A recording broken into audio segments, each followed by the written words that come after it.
Feminists have always been concerned with this core question. What does it mean to be just to women as women, not as generic, unsexed human beings or as defective men? You would think that if you live in a slightly sexist society, one of the benefits of it would be that the kitchen, where people are picturing women, would have counters that are at the height that is typical for women. You went to Yale University, but before that you were atheist. Can you share about that story of going from atheist to passionate Christian? I think part of the attraction is there are moments in our history where you'll see the feminist movement as the primary one talking about a real injustice. And I think they deserve credit for that. Should birth be made free by the government? I put the due date and the trimesters on my calendar because I was so excited. And I never did that again because going through my Google Calendar and deleting each event was horrible. For anyone listening today who currently doesn't know what's going to happen to your baby, you are this baby's mother or father today. We're primed to be at war with our motherhood. We have to be comfortable saying pregnancy does burden women, aging burdens the people around you, and we respond to that burden with love and support for the caregiver, not by annihilating the person who is interrupting the life you imagined you would lead.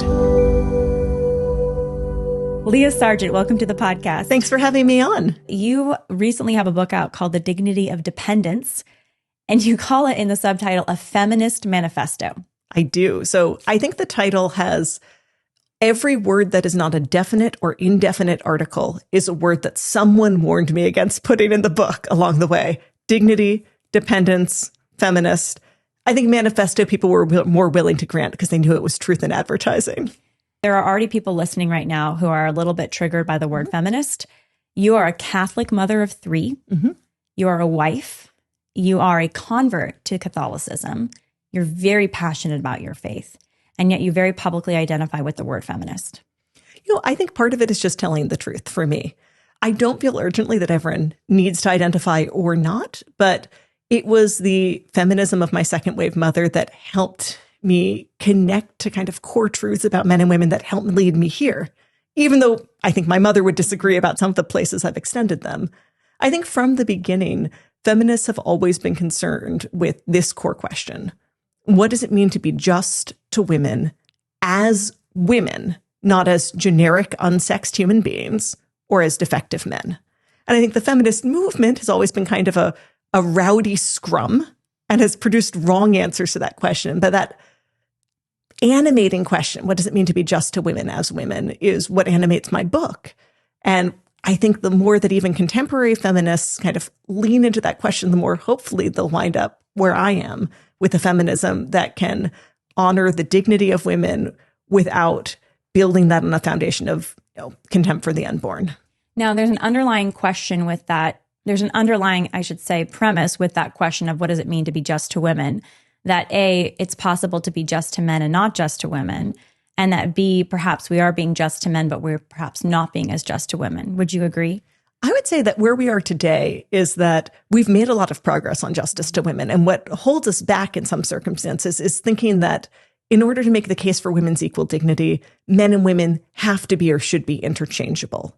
And the more pressure you put on society and on law, et cetera, to say men and women are basically the same, the more likely you are to wind up being unjust to men or to women or both, because we aren't the same. And if you ask us to pretend to be something we're not, you'll see on the side of women doing violence to their own bodies and to their children to better fit this mode of interchangeability.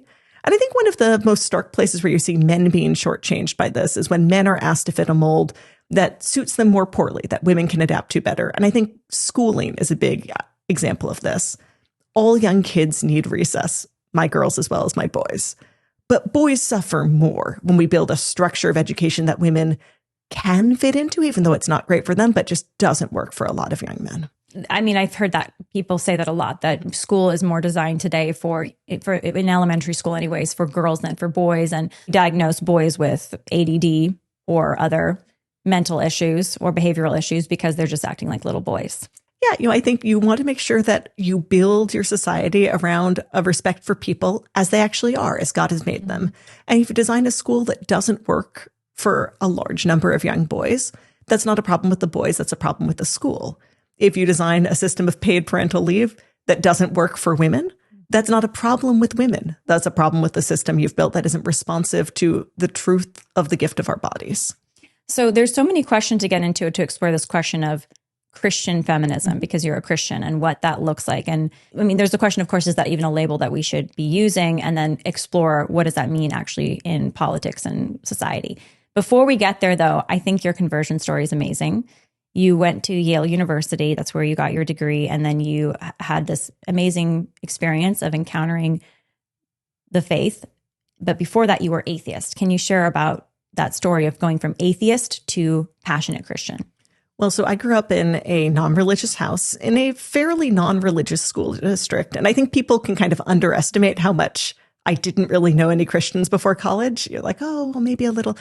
In my AP European class, when we were covering the Protestant Reformation, we were covering the Lutherans. And then someone, not me, I want to be clear, raised their hand to ask, do Lutherans still exist? And the teacher had to be like, yes. And one of the poor kids was like, yes, they do. I'm a Lutheran. And we're all like, what? So growing up, I was reading The New Atheist, so I kind of saw Christians through that lens. I read history, so I did know Lutherans existed, unlike some of my classmates. But I would say most of my exposure to Christians was purely mediated through politics and popular culture, which I've got to say is a terrible lens through which to view the faith, where you view mostly the Christians who are good at getting on TV, which unfortunately is not the kind of generous witness that you hope to encounter. So when I went to college, it was the first time I'd met real Christians face to face, besides the one Lutheran in my AP Euro class, where I could ask them questions and have a sustained conversation, and where I knew that they were good faith, and I'll put it bluntly, non-stupid people. I think a lot of the New Atheists were very much focused on attacking lowest common denominator American evangelicalism, where there's the dumbest possible assembly of the faith. And then I would meet people and I'd start arguing them with arguments drawn from Dawkins and Hitchens, et cetera. I'm like, well, how can you say that, people can just read the Bible and figure out what God wants? People draw a lot of different things from the Bible. It obviously doesn't work. And they're like, well, yeah, that doesn't work. That's why we have a magisterium and people work within a discipline. Like we don't think you should just read the Bible and then just try and figure everything out by yourself. I'm like, okay, I'm going to go back to the library and then argue with you again. And I think that was really the first movement for me, was feeling like the arguments about against Christianity that I'd grown up with didn't have purchase with these people. So I had to learn more about them so that I could, because I loved them, talk them out of being Christian. So it sounds like it was an intellectual process for you. Very much so. Ascending to faith. And it was really that two parts, that pull push of both needing to learn more about Christianity to argue with my friends better. And at the same time, as an atheist, no one can be just an atheist. If you're trying to figure out, well, how do I live a good life? What does morality consist of? And going like, well, there's no God. That doesn't by itself answer any of those questions. So at the same time I was trying to argue my friends out of their faith, I was trying to make my pitch for what a good life consists of, what it means to be good. As a extremely normal high schooler, very normal, I would say, I was really into Immanuel Kant and deontology philosophically. And I was also really into Stoicism. I think the second one makes more sense, because if you're really into deontology in high school, Stoicism fits really nicely alongside that. Stoicism is very much focused on what is within my control. Don't let me sorrow over things that I don't have control over. And the kind of high schooler who's really into deontology, not very well liked, I would say. What is deontology? So deontology is Immanuel Kant's way of talking about what does it mean to be good? How do we think about what is true? And it's a very rules-based approach to morality. So the shortest way of summarizing what he said is, he said, you should do nothing that you cannot will as a universal law. And I think that is a pretty helpful first pass over moral questions. Why shouldn't you lie? Well, because you can only lie because you rely on other people not lying. In a world where everyone lied easily, your lie would buy you nothing, because people couldn't take statements as true. And I like this. I like that it's very much focused on, there's no privileged moral place for you as the person thinking through this question. What you want, you have to want for everyone else. So I liked that. Hi there, friends. I hope you're having a wonderful Easter. If you're enjoying this conversation so far, please hit that like button and make sure you're actually subscribed. And if you're on podcasts, leaving us 5 stars and a review means a ton. We read all the comments and love the feedback. All right, back to Leah. What was your sense of identity before becoming a Christian? how would did you use the term atheist? And then if you did, how would you see yourself as Leah, then Libresco, in the world? So when I went to the Reason rally as an atheist, I carried a sign that said, like, I'm a deontologist. Oh, at that point, I was a virtue ethicist. So I was like, carried a sign that said, I'm a virtue ethicist and an atheist. And on the back, it said, like, what's your fill in the blank? Because I thought it is urgent that we have answers to these questions about how to live, how to navigate differing intuitions about moral questions. And so I started as a deontologist that's very rule-based, focused of morality. The more I pushed on it, in part because I was trying to evangelize my friends. I was trying to say, stop being a Christian, be a stoic deontologist instead. There's fewer tracks to give out for that, right? Like no one makes little bits of evangelical literature for that. The more I found that it didn't satisfy me. And that was really, for me, that shift to virtue ethicist. In fact, there were 3 books, I think, that really helped me along that way. And the first was C.S. Lewis's Mere Christianity, which I valued so much because the opening part of it is just making the case for morality as something objective outside ourselves. And you were reading this to try to know how to better engage your Christian friends and prove them wrong. Exactly. Like this is one of their best defenses for their faith. So I'm going to dismantle C.S. Lewis. And to their total credit, I got it from Campus Crusade for Christ. They set up a table at Yale that said free books. And, you know, from across the quad, I see them like free books. And I come over like, these are all Christian books. They tricked me, right? But I was really grateful for the book, both in the long run and the short run, because I think C.S. Lewis does a wonderful job making the case that Christianity is fundamentally sane. You know, that this is more coherent, more consistent than you might imagine from the outside. I wasn't converted by the book, but it made me have a sense of the elegance of some of the arguments. And then after that, I read Chesterton's Orthodoxy. And I think these go very well together because Lewis is very much like holding your hand patiently, going like, Christianity is very reasonable. Sane people can believe this. Smart people can believe this. And Chesterton is actually, Christianity is very nuts. Christianity makes wild, sweeping, paradoxical claims. And either they're true and you should give your whole life to them, or if they're false, they're destructive and you should give your whole life to destroying it. I'm like, he gets me. Chesterton gets me, right? And I think both are true, right? That there's a lot of reason in the entire history of our church and the unpacking of theology, but that the fundamental claim the church makes is a radical one. And that Lewis acknowledges this too. The claims we make about who Christ is and what that means for our life either are transformatively true or repulsively false. The same as for the Eucharist. You see how Christ's own disciples respond to this. Either this is the most profound gift that could possibly be given, or it's a profoundly offensive suggestion to make. So I liked both of those together, kind of the fruitful tension between them.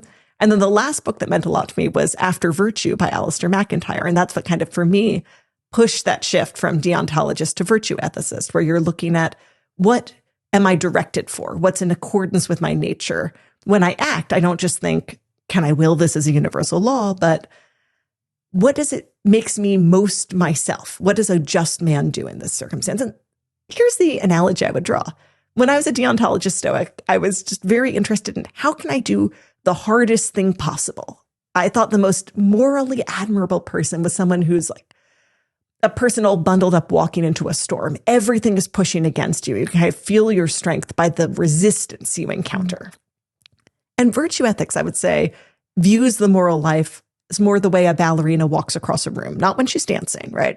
But that there's a beauty and integrity to her movements because of all the training she's done, so that the mere act of walking is lovely. And it's not lovely because it's so hard. It's lovely because it's perfectly integrated. And so that's what drew me to McIntyre and virtue ethicists. But the problem for me is I read this, I thought it was beautiful. I showed it to my Catholic boyfriend I had in college. It was part of the driving reason I needed answers to these questions. I'm like, all right, like, this is what I want people to do. I want people to do virtue ethics. And he's like, you know, McIntyre became Catholic after writing that, right? I'm like, shoot. No. He's like, yeah, he thought this, led to Catholicism. I'm like, well, I will pick up the baton that McIntyre left dropped in the dirt and be an atheist virtue ethicist, which I don't know, from that point, I guess maybe it was 2 years until I also followed McIntyre into the church. It was 2 years, within 2 years. Yeah, from reading After Virtue, I think about 2 years from that point.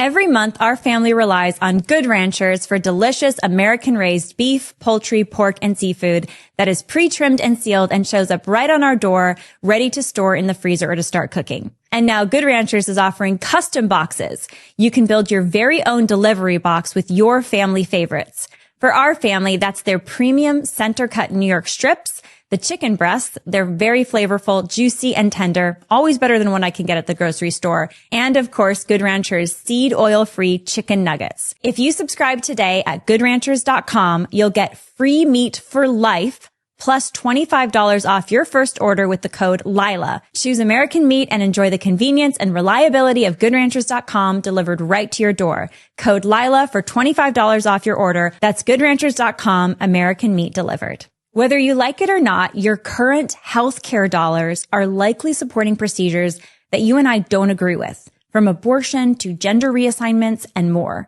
But with our partner, Presidio Healthcare, you can get the country's first pro-life Christian healthcare network. This is not crowd sharing, but real comprehensive health insurance. Right now, if you're in Texas, visit presidiocare.com/Lila to get your quote today. And stay tuned as Presidio is looking to expand to Florida, Indiana, Georgia, North Carolina, Ohio, and more states. Help bring life-affirming healthcare to the rest of the country. Visit presidiocare.com/Lila to get started today. That's presidiocare.com/Lila. Okay, so at what point did you decide, yes, because it wasn't just Jesus is God, it was God exists. Mm-hmm. Those are two big leaps of faith. So how did you go from God doesn't exist to he exists? And then I want to ask how he went from God is to Jesus. For me, it was one leap, I will say. It was one leap. Beautiful. So the more I argued and the more the conversations I was having, the more it felt like Catholicism was this intricate, beautiful piece of clockwork, right? Where you can see how everything fits together. Even some of the hard teachings on sexuality clearly fit together as part of a unified whole. But you could look at this beautiful piece of clockwork and there's no motor to it. You're like, well, this is consistent. There's something beautiful about it, but I don't think it's true. It doesn't move. I could see how it would move if it were true, but it doesn't have that animating spark. And then my own philosophy was more like a patchy sail, where it's like holding part of the wind. There's some parts I've managed to patch up. There's like, I will get to that bit later. But there's nothing in it I don't have confidence in. So that kind of felt like where I was. And then for me, you know, the biggest problem, the biggest hole in my sail I was dealing with was, how do I come to have knowledge of the good?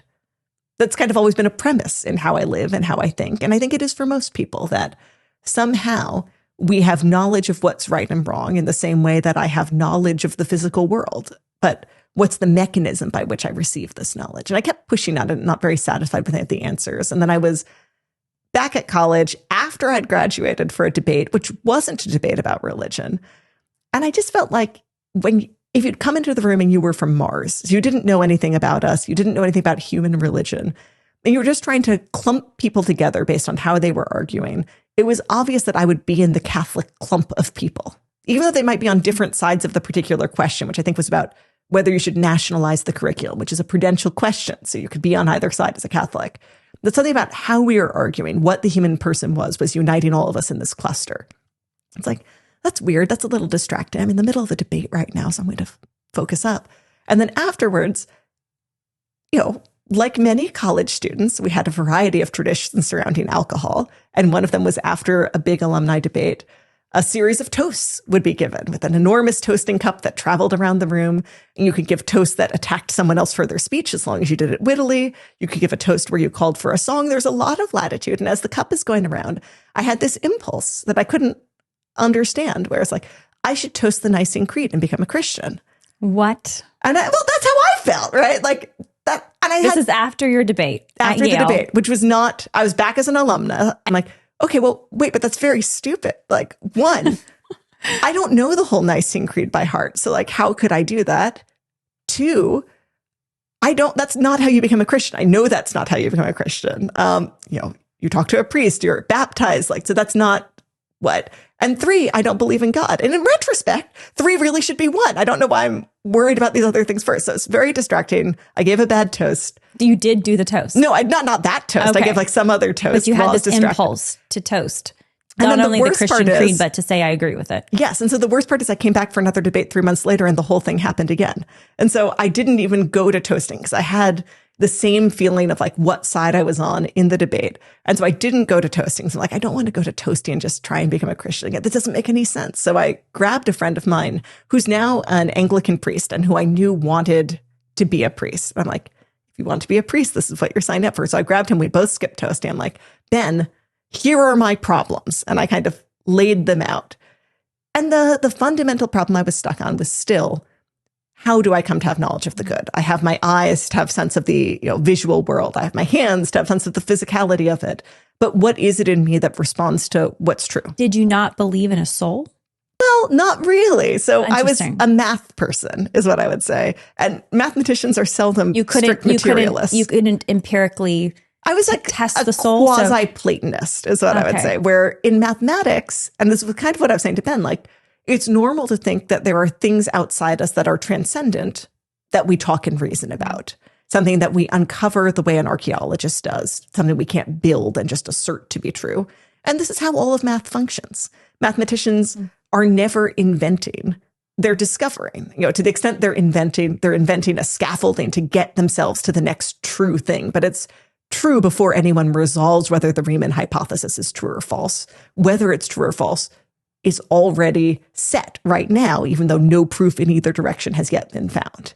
I thought morality is the same kind of thing. And people really didn't give me a hard time about being a mathematician and an atheist the same way they did about morals. But to me, they felt like the same problem. And so I was going through all this with Ben. I'm like, but it's not the Platonist arguments don't work for me. I don't feel like you just build a ladder up of abstractions versus math. That's a little more plausible. And Ben goes like, well, look, it sounds to me like you've just been kind of wearing this rut for a while on this like Platonism, no Platonism, math, morality. Like, why don't you just set that aside because it's not working for you and try and do something, anything that is new as a way of exploring this question? And so I paused for a second and then I blurted out, I guess morality just loves me or something. And then I said, okay, stop smiling so much. Let me think if I think that's true. And ultimately, with a little more conversation, a little more space to think, if I had knowledge of something outside myself, something that was transcendent, something that was beyond what I was, and I didn't see a way that I was building a ladder up, and yet I had it, then the motion has to come from the other side, not me reaching, but me receiving something that comes to me. And although I could think of math or morality for a time as kind of an abstract rule book, if it's acting, it's not a rule book anymore. It's an actor, a being, an inert thing can't come to me. And once I'm saying, I'm talking about, the form of the good, which rather than being just an abstraction in the distance is a being who is totally good and who is come down to me, lowering itself to take the form of a slave for my sake. I know who I'm talking about. And so that's why for me, it was all one leap. It was, this is Jesus. This is God. This is Jesus. This is the bridge between being itself and humanity that can't reach there on our own.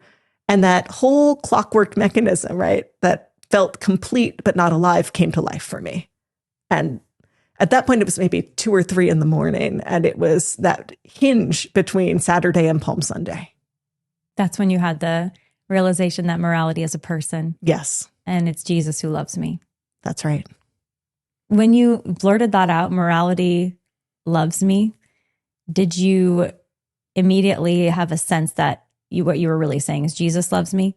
Yes. To me, it felt like, I don't know if you did P-sets in college, but I would do computer science P-sets. And there's a bit where you haven't written the program yet, but as you're working on the problem, you have the path. You haven't even articulated the whole thing, but you're like, I'm stuck. I'm not stuck.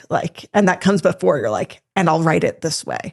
And to me, saying that felt like that feeling of suddenly knowing you were unstuck. And it also felt like light, which is not how my computer science P-sets felt.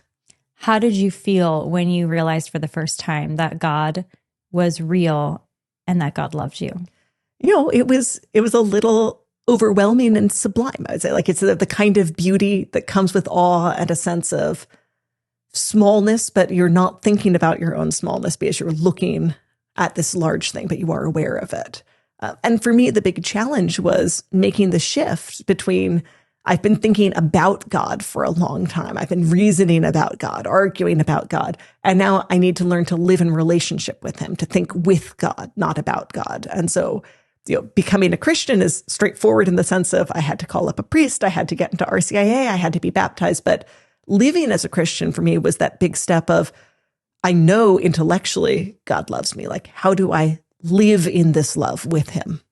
How did you do that? How did you live in experiential love? Because love can't be a concept. It has to be an action. Well, part of it was, making the shift of just praying at all, right? But really trying to break down the sense of I have times for prayer that I spend with God.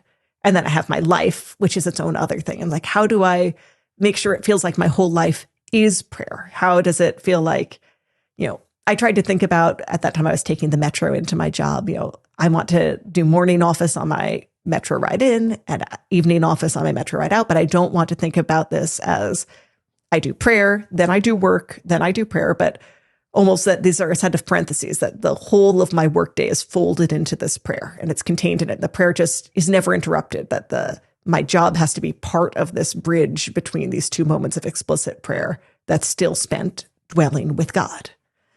For me, and this is not for all converts, like a lot of it was also about trying to embrace and receive embodied existence as a gift, right? As someone who'd been an atheist, I thought about my body as more a suit that carries around my intellect, that isn't valuable in and of itself.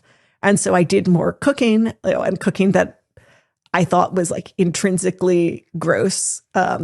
I'm squeamish about touching eggs. I don't like the texture of them. And so it's like, all right, I'm making this enriched dough where I have to knead the eggs into the dough with my hands instead of a spoon, because it's good to make food for my body, which is me. And it's good to be present to the world physically, not just intellectually. And this is not a discipline that I think everyone has to undertake to become Catholic. But I think just Catholicism was just much more clearly pro-embodiment than I was. That is such a beautiful expression of faith, that it's pro body and soul, and you are your body, you are your soul. Mm-hmm. And in the modern world, we don't understand this. Even a lot of Christians, I don't think, understand this. They think we're more soul, especially if you're departed from maybe the ancient faith of the Catholic faith, and you're kind of caught up in, some of the beautiful faith that does exist as evangelicals or Protestants. It's your soul is really you. The body is this.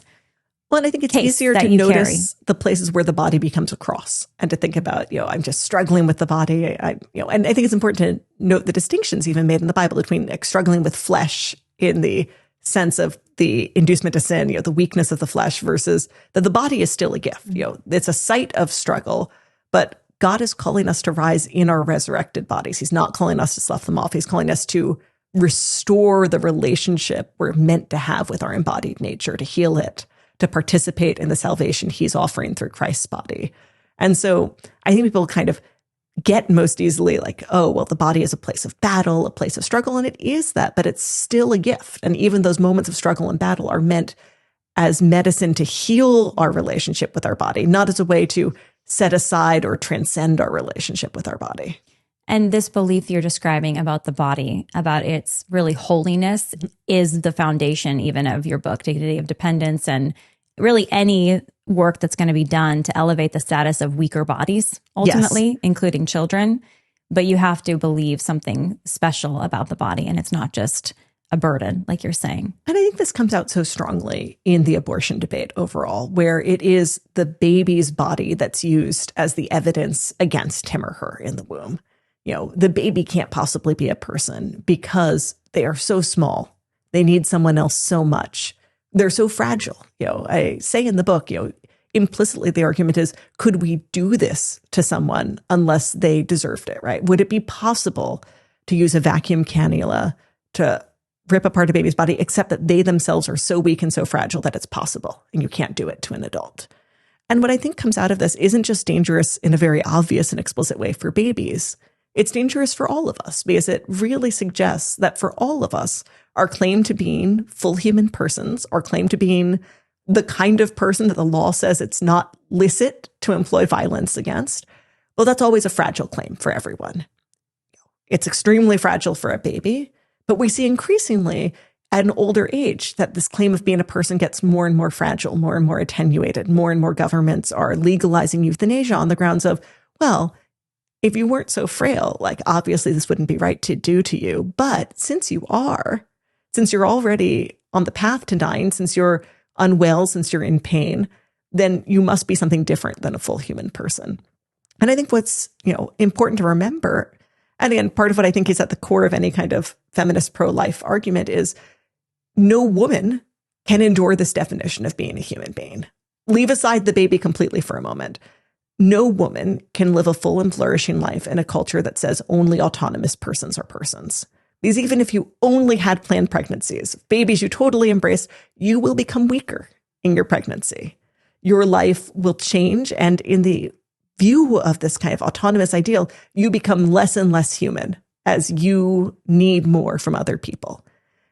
And so even if you start from a point of view of, I don't care about the baby, this definition of what it means to be human can't possibly accommodate women in particular, or anyone who will ever be injured, ill, elderly. What I think, and part of the reason I frame it as a feminist book, is that women are kind of the canaries in the coal mine here, right? Everyone will not live up to this ideal. Everyone will eventually find themselves exposed as a non-autonomous person. But the question is, what gets you caught and when? Men get caught too, but it happens later and it's less of a universal experience. It might be when they're older. It might be when they get sick. It might be a sports injury kind of pushes you out of this category of autonomous person. But for women from an early age, we know that pregnancy will push us off this ledge, whether you're seeking it or avoiding it, that our nature is permeable to the needs of others. And thus, we both live in relationship, intimate relationship to people who are marked by need. And that relationship will make us needy. So I think women catch on early. If this is what our society, our law, our culture expects a person to be, I don't live up to this. And so my question is, will I try and pass for as long as I can, try and disguise myself so no one else catches on to what I've learned about myself? Or will you say, yes, like I don't fit within this lie.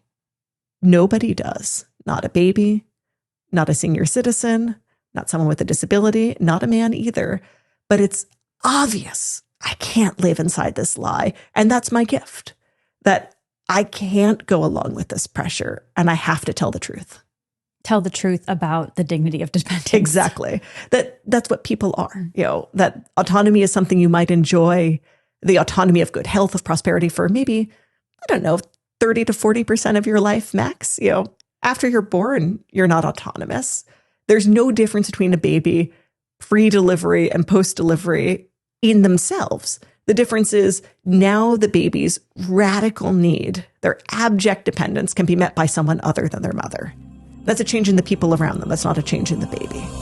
It's really hard to find good content to watch with my kids for when they are allowed to have screen time. I'm always on the lookout for low stimulating, story-driven, and values-based kids content. That's why I'm very excited about Brave Plus. Brave Plus is a new streaming platform with content that reinforces our values instead of undermining them. Every show is vetted by real Christian parents, not only to screen out messages that are harmful, but to also avoid overstimulating video content that's linked to mental and behavioral issues. When you check it out, you'll find classics like Strawberry Shortcake, Babar, Paddington, as well as new shows like season 2 of Iggy and Mr. Kirk, starring Kirk Cameron. And right now, just for my listeners, you can try Brave Plus free for 7 days. Go to braveplus.com/Lila. That's braveplus.com/Lila for a free 7-day trial. Do you want delicious, organically farmed coffee that donates 10% of every sale to pregnancy centers and pro-life organizations? 7 Weeks Coffee is the answer. And it's what Joe and I love to drink at our house. And they've donated over $1.5 million to moms and babies in need. 7 Weeks Coffee is mold-free, pesticide-free, shade-grown, and low-acid, and it's organically farmed. So go to 7weekscoffee.com and save 15% forever when you subscribe. Plus, get a free gift with your order. And exclusively for my listeners, use code Lila at checkout for an extra 10% off your order. That's a 25% total savings on your first order plus a free gift. Get delicious coffee delivered right to your door and use the code Lila at checkout.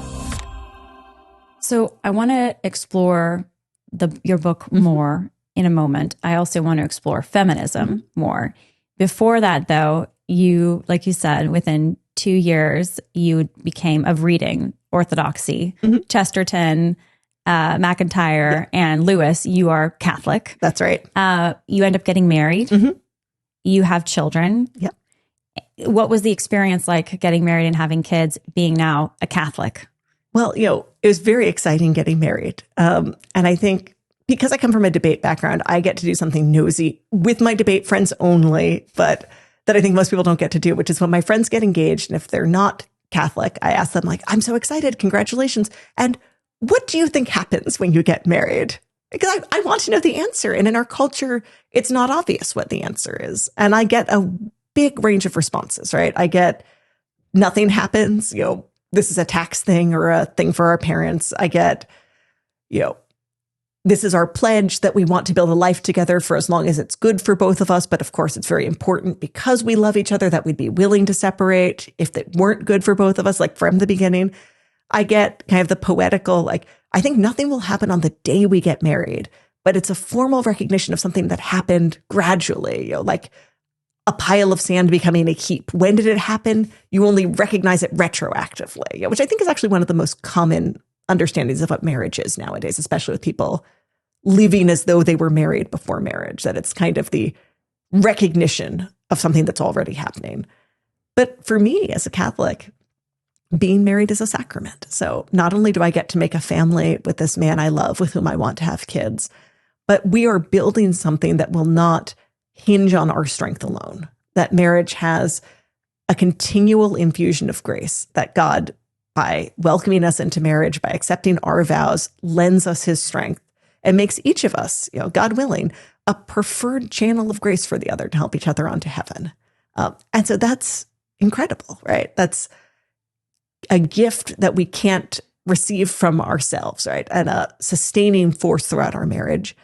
And I will say it was a big comfort in the earlier years of our marriage because my husband and I really wanted kids and we received them, but we didn't get to keep them. We had miscarriage after miscarriage and with no guarantee that anything would change or that we would ever have living children, which we now do. And we had to think, well, what will our marriage look like if this is the pattern of our whole life? If it never has the markers of external success, it doesn't live up to certain of our hopes. And I think having that sense of marriage is first and foremost two people together coming together to make a family and to help each other onto heaven.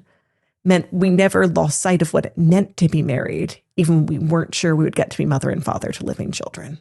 So you had 6 miscarriages That's right. as part of that season before experiencing the first live birth of your daughter, Beatrice. That's right. And so a miscarriage before a first birth live birth is very painful for any woman. 6 of them, as you endured, is extremely painful because you're dealing with not only what is effectively feeling like infertility because you're not able to achieve a live birth, you're also dealing with loss after loss after loss. How did you handle that? It was just very hard, and I think one of the things we had to think about is we couldn't take for granted that there would be any of the milestones you look forward to as a parent. And I, in particular, with our first baby, the second we got the pregnancy test, I put the due date and the trimesters on my calendar because I was so excited. And I never did that again because going through my Google Calendar and deleting each event was horrible. And so it really forced us to think about, well, what do we want to do today, on this day, when we believe our baby to be alive, to live together as a family? Because we have no guarantee that we're going to hit any of those calendar markers, And for one of my miscarriages where it was a kind of medically ambiguous for a while, and I had to keep going in for blood tests every 2 days to track what was going on. I would walk past a playground every time I walked to the doctor's office. And I tried to take time to sit there and talk to my baby and say, okay, well, I don't have a lot of reason to expect I'm going to ever see you play here, right? So, here's where I'm going. This is a place I wish I could be with you. Here's what I've been reading lately. And there's something, both charming and absurd, because at one point I was like, I've been reading, this history of this one town on the border of the boundary between North and South during the Civil War, which you don't know about. I'm like, I can't explain the Civil War to a baby. I don't know how to explain the Civil War to any child, right? But I was like, And this is what we're doing. How are we together in this moment? Because I think the big thing I would say, especially to anyone else going through the same circumstance or anyone listening today who currently doesn't know what's going to happen to your baby, is you are this baby's mother or father today. And God is asking you to be mother or father to them today. He isn't making you any promises about what's going to happen tomorrow. And you just have to make today sufficient for itself. Did it bring you comfort thinking, I know if I lose you to heaven, I haven't fully lost you. I'm going to get to see you again. Was that emotionally helpful mixed, or no? To be honest, because you're like, forget heaven, I'm here and now. Right. Because I think no one ever says to a parent who carries a baby to term like, oh, what a shame you're not guaranteed that your baby goes to heaven. Right? Because sometimes people will say this in like the reverse version to me, like, oh, isn't it great that you know this baby is like, no, I want the baby to be born. Like even risking their soul, asking them to live a life, avoid sin, go to confession. I understand that doesn't lock anything in for them. I want to know my baby right now. And I think that makes sense. So I think there are comforts, but it's always kind of crazy to say like, well, don't some of these comforts outweigh the loss? Like God did give us motherhood as a good. He doesn't ask us to pretend it's not a real loss, even as he shelters the baby himself. And, I think one of the hardest parts for me was thinking like, if I'm good at this, like if I'm good at, there's a part, the most comforting thing for me was knowing one of the sisters in the Dominican order at Hawthorne who care for the indigent poor who are dying of cancer. And I admired them so much, that they welcome these people who don't have the money to pay for care, may not have a family to support them, or maybe their family loves them but can't do what they need for them in their end of their life. And they keep vigil with them. They can't cure them. They just love them day by day and know them. And I'm like, well, that's the work that God is calling me to for these children. But kind of the thought I did bring to prayer is like, well, God, I hope you don't think that like I'm handling this well and you should just keep doing this. Like I can see both some of the real graces here, but I also want to be very clear. Like, I don't just want these graces. Like, please don't think of me as a specialist in loving babies who are dying. Please grant me a baby who lives. There's a tension between accepting the cross and suffering well with our Lord and, offering it up, like letting him touch the wound, letting him in, and then also hoping that there will be an end to this particular suffering and that there is this bright path ahead, aka a baby that lives, that doesn't die. How did you live in that tension? I really like St. Francis de Sales as a guide here, who's someone who's very attentive to the ways God is present in our ordinary lives. And we can think of kind of great griefs and great blessings and miracles as the way that God speaks in capital letters in our lives. But he's telling us the same thing about who he is and who we are all the time. And part of what we're encouraged to do is to say, like, Lord, help me hear your voice in the quiet things. If what I need is for you to speak loudly in my life, like, let me desire that and let me hear you there. But please give me the grace to know your still quiet voice in the middle of an ordinary part of my life rather than need the tremendous ups and downs to know you. What advice would you give to women or couples who are feeling hopeless about being able to have a baby because they're struggling with recurrent miscarriage or infertility? I might say think about how you can support each other in prayer and how you want children and maternity and paternity to be part of your life no matter what. Not giving up the hope. But some people asked me to be godmother to their children while we were going through this season of our life. And it meant so much to me that they were making me part of their family, giving me a particular child to love and to pray for. And we've really tried to prioritize picking godparents, at least one for each baby, who either doesn't have children now, has struggled to have children, or who won't have children because they're in a religious order, to make sure that this is part of their life. So saying, Lord, you've placed this in my heart for a reason. I hope you're going to answer it fully in the way I want. But where can I say yes to this love outside my immediate family? And I think it also makes sense to kind of, between you and your husband or you and your wife, think about how you want to approach this in prayer or trust each other in moments where it does feel too hard to pray with words. We had a period where after I'd had surgery after a miscarriage, I both did want children, but it was too painful to even say aloud because my body was still healing.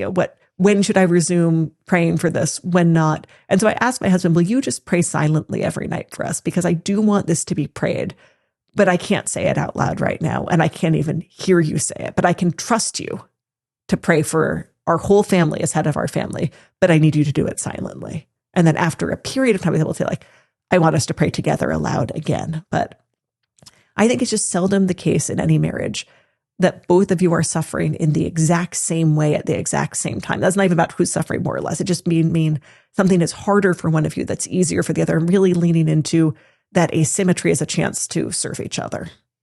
How did it feel when you were having your 7th baby to pass the milestones, getting into that second trimester that you had never before been able to pass? It was really hard to ever feel peace the whole 9 months.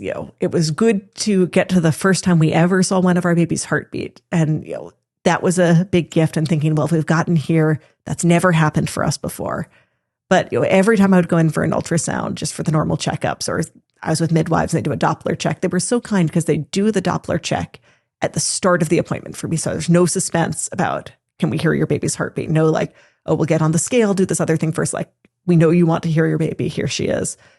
But even so, in the car ride over to the hospital, even if I'd been feeling the baby move in the car, it was hard when I was in the waiting room, if she wasn't moving that second, not to think, I'm going to go in there and they're going to tell me that she's died.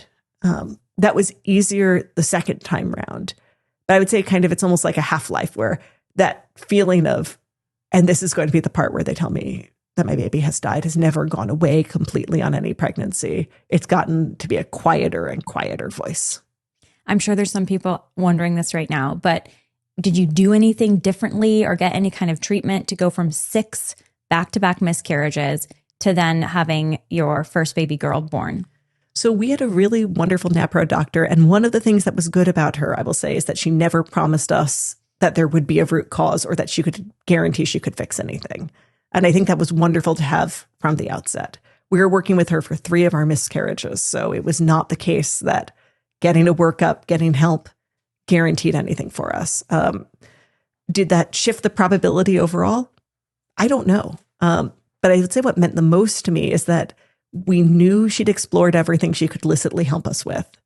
And that unlike other doctors I worked with, she wrote the name of every baby we lost in our chart. So it was never like miscarriage this month, this year. It was this person. And she prayed with us. So for some people, I know that it may be that you go in, you get the blood test, it's like, this was the problem, and now we can fix it for you. That wasn't our story. First of all, congratulations on your beautiful family. And I know people listening are going to be given hope just by you sharing your story. So thank you. It's a blessing to other people.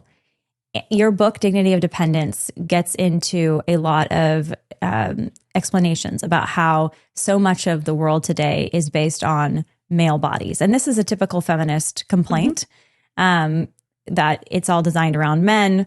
Now, the modern feminist responds to this concern by saying, well, then we need women to be alleviated of the burdens of motherhood at their will. Basically, no matter what, they need to be able to opt out of pregnancy. Therefore, we need abortion.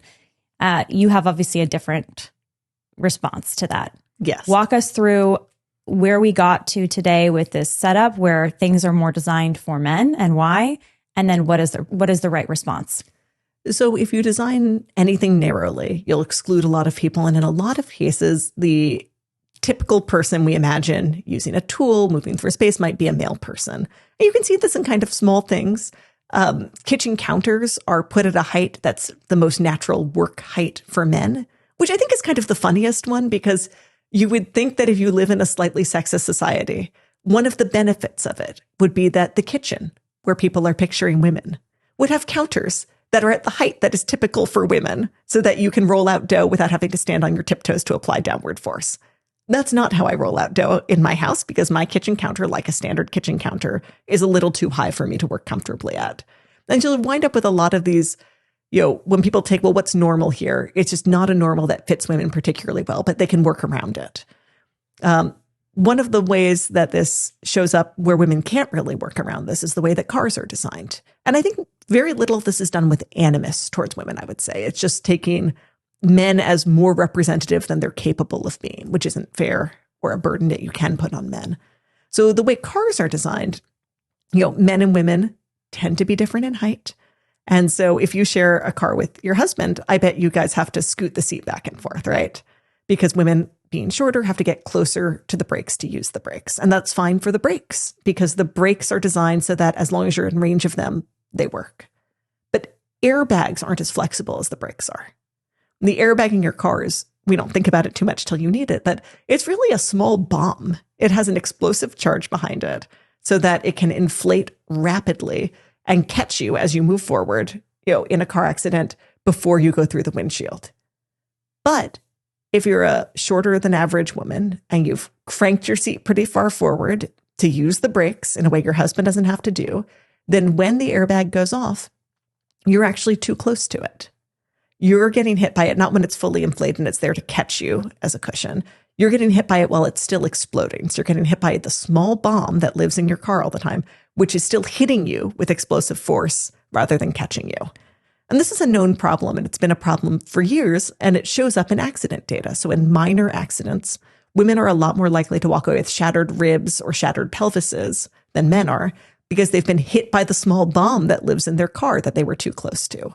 And Caroline Criado Perez, who I would say is a more mainstream feminist, but really attentive to this question of where are we not paying attention to women's bodies? She writes about this and about the men who worked on design, and they were like, well, what do you expect? You can't accommodate everyone. Like, what on earth do you expect us to do? Women are just too small. They're too close to the wheel and they're too fragile. And to me, part of the goal of my book and part of the reason I do put the word feminist front and center is I think pretty much every mainstream feminist can understand exactly what's wrong with that scenario. That you design something that doesn't work well for women. Then you blame women for it hurting them. And what's the words you use? You say, too close, too fragile. And what I'm trying to pitch people on doing, both if they read the book as someone who doesn't agree with me about babies, or if you're reading the book as a pro-lifer and you want to be able to talk to people in your life who don't agree with you, you can see that it's wrong to demand a woman be a man bodily in this case. And you can see that this language, too close and too fragile, as a way of dismissing someone's existence is not only wrong, but offensive, glaringly horrible. And that's what we keep doing to babies. We say that they're too close to their mother. They're too fragile to be accommodated. What do you expect us to do? Someone has to be left out. And in the car, it's shorter women. And in our society overall, it's the unborn. But I kind of go through example after example of ways in which women's bodies are used as the excuse to treat women badly, or women are asked to solve the problem of being women by finding an accommodation, a way to use something in a non-standard way. Some women would get a manual override to turn off their airbags when they were very short, which is kind of horrifying that that was the trade-off, and say, well, a contraceptive culture, a culture that places abortion at the heart of women's liberty, is doing the same thing. It's setting up a culture that's hostile to women and then asking women to do something unjust in order to navigate a culture that won't receive them as women. And, have I flipped anyone in the moment? Absolutely not. It's a big shift to make, but I'm trying to get people to go like, I'm with you, I'm with you, I'm not with you. But I can see the parallel you're making. So why do I think it doesn't fit here? So really, I think as you know so well from your work, most people don't sit for very long with their views on abortion. So just getting people to say like, okay, I disagree with Leah. I know I disagree with Leah, but why do I disagree with Leah? Why, when she's speaking about the same concern for justice I have in every other domain, why do I think it doesn't apply here? I think people listening who might support abortion, just to go there right away, would be, okay, well, you can't change your stature. You can work out, I guess, but if you're short as a woman. Your average woman is never going to be as big as your average man. And that's not your fault. But if you get pregnant, that is something that can be undone, unlike stature. And that's abortion. That's the gift of abortion. Mm-hmm. And yes, the child, do they have rights? This and that. Well, they're not fully baked yet. Again, this is the argument. And so the undue burden of you having to deal with not just your given stature, but now this additional life that is so dependent on you and maybe even life-threatening to you, it's just a bridge too far. So it's not so much against your dignity to remove this burden. It may damage their dignity a bit, but they're only half-baked. So it's a compromise that we'll make. And at least in this case, you've been freed not from your stature per se, but from an additional burden that would have been placed on your already suffering stature. And I think that the two arguments I'd make against that is that obviously we don't see any of these arguments as legitimate applied to a baby who's already been born, even though that baby is also disrupting your life, canceling your plans, drawing directly from your body, that after birth, we do view that person as a person. There's no magical change that happens. You can say that there's the option for adoption in either case, so then that really undercuts a little bit the idea of it's important that you not be this baby's mother, right? Versus that you not have to be pregnant up till adoption. But I just think we clearly live in relationship with people who need us profoundly, whose needs distort our plans. And it's only in the case of the very young and the very old, and that last one is new, that we view that as a reason that they can legally be killed. And I think, is something where I did change my mind before becoming Catholic was on euthanasia, because I had thought that it might be possible to ease people's dying in a very limited way and in a very contained way. And when I read about what was going on in the Netherlands and in Belgium, I went, oh, I was wrong. Like, I thought if this is something where you could have a category of persons who you could kill, and that category wouldn't naturally grow. And it has, because once you say, well, look, for all of us, we're people most of the time, but not when you're too frail and not when you need too much. It keeps creeping outward of who needs too much from whom. No one remains secure in their humanity. And I think the other answer I'd give on that front is just, being capable of having a baby is something that's intrinsically true of women, much more so than being short, right? Most women are shorter than most men. Some women are taller than men. But if you're looking for something that's most intrinsic to, is it a good thing to be a woman or not? It is the potential to carry a child. And if you have a culture that views that as primarily a burden, a shackle on women, you just have a culture that says it's bad to be women. It's bad to be women intrinsically. The best thing we can do is help you transcend being a woman. But I think we all agree it's bad to be a woman. If we could find a way to get rid of women, it'd be a tremendous victory for the human race. And again, that's a profoundly unfeminist thought. And the best versions and traditions of feminism you have to take as a bedrock idea. It's okay to be a woman. In fact, it can be good to be a woman.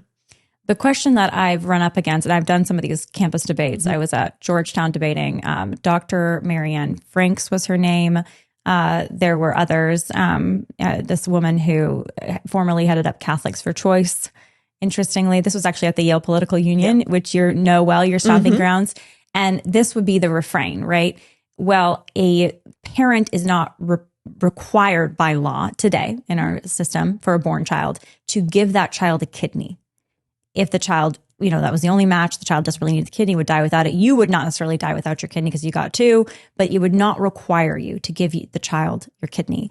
Why should the law require a mother to give her unborn child her body for 9 months? I think there's kind of a straightforward ethical claim, which is that it requires something active to separate the baby from you. This isn't I could choose to give a kidney or not. There's that intrinsic distance in that example versus I am already supporting this baby.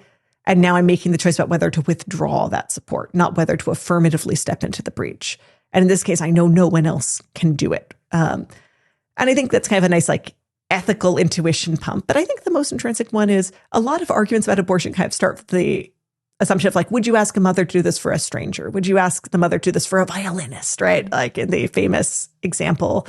And I think that just also starts from a false premise. You're not asking the mother to do this for a stranger. You're asking the mother to do this for her baby, who is hers, in this very intimate way. And if you don't start your account of what abortion is and what motherhood is from, well, in the one sense, we're strangers to each other in that I don't know you very well, right? Mm-hmm.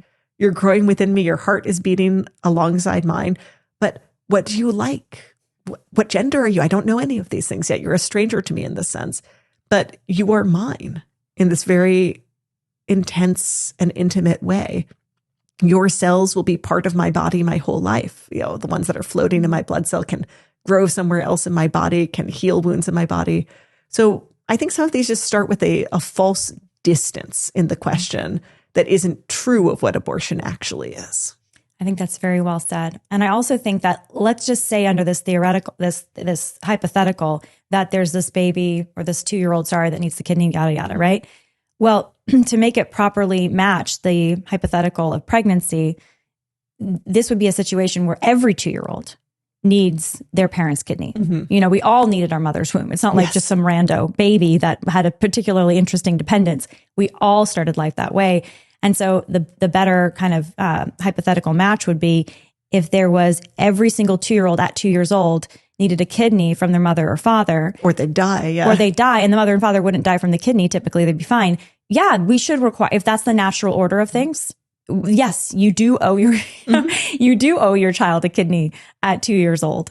And I would argue for the law to affirm that, so that it would be derelict parenting to all of a sudden everybody comes of age at 2, you have the extra kidney, you refuse to give it suddenly because you just don't want to.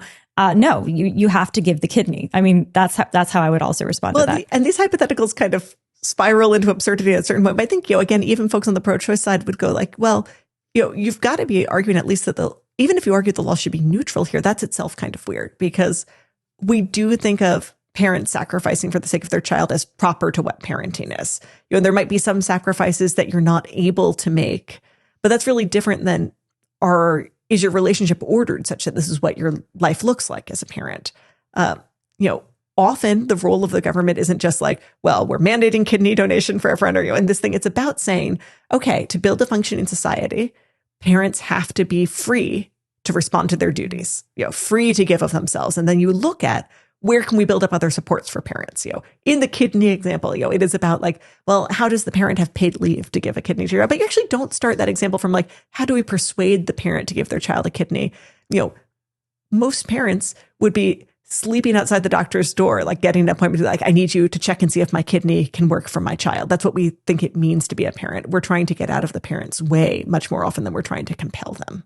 And you have a lot of public policy recommendations about what this can look like to actually directly help parents as opposed to admonish them for what they should or shouldn't do. Before we get there, though, I want to talk about feminism. Yeah. You are the author of a recently written feminist manifesto in its subtitle, and you use the word publicly. You're a passionate Catholic mother, wife, like we've already talked about. You shared some of your story there very beautifully. I have heard other good Catholic mothers and fathers, wives and husbands, intellectuals that are people of good faith and goodwill, say we should just totally get rid of the word feminism. It's so toxic. We have 1 million abortions. They would argue in the name of feminism, modern feminism has become abortion, basically, alongside also now gender theory and all kinds of weird other stuff that's kind of pocketed into feminism today. Why are you trying to save the term, Leah? Well, so my Substack is called Other Feminisms with an S. And I think that is a concession that I'm not winning this debate within feminism, pretty obviously. That kind of the autonomy favoring model of feminism is mainstream feminism. And if you start with the assumption that everyone ought to be autonomous, that does make it hard to value babies, but it also makes it hard to value women. But, this is the fight I want to be in the middle of. I don't mind if other Catholic women say like, I've never grown up in this. I don't feel like I'm the inheritor of this mantle. I don't want to get in the middle of this scrum. And I'm not going to go to the mats to say, you have to identify as feminist. But I feel like I've been given a gift in that, both I come out of a feminist family, a feminist tradition. I'm named for my middle name after Susan B. Anthony.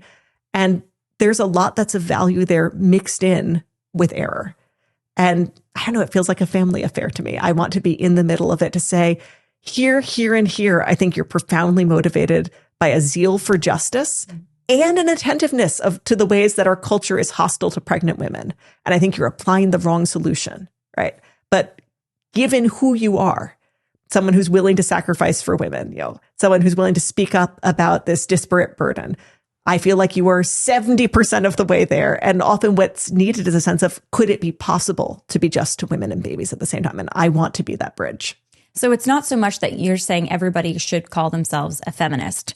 In fact, you're saying, no, you don't have to if you don't want to. What you're saying is that you're on a missionary project to help feminists understand that within their own feminist framework, they should be passionately pro-life. They should ultimately come to see God as their Father and Jesus Christ as Lord. And this is your project. You're going to keep going this route. Yes. I'm Paul here, right? Like I've come out of this community and now I want to speak to this community.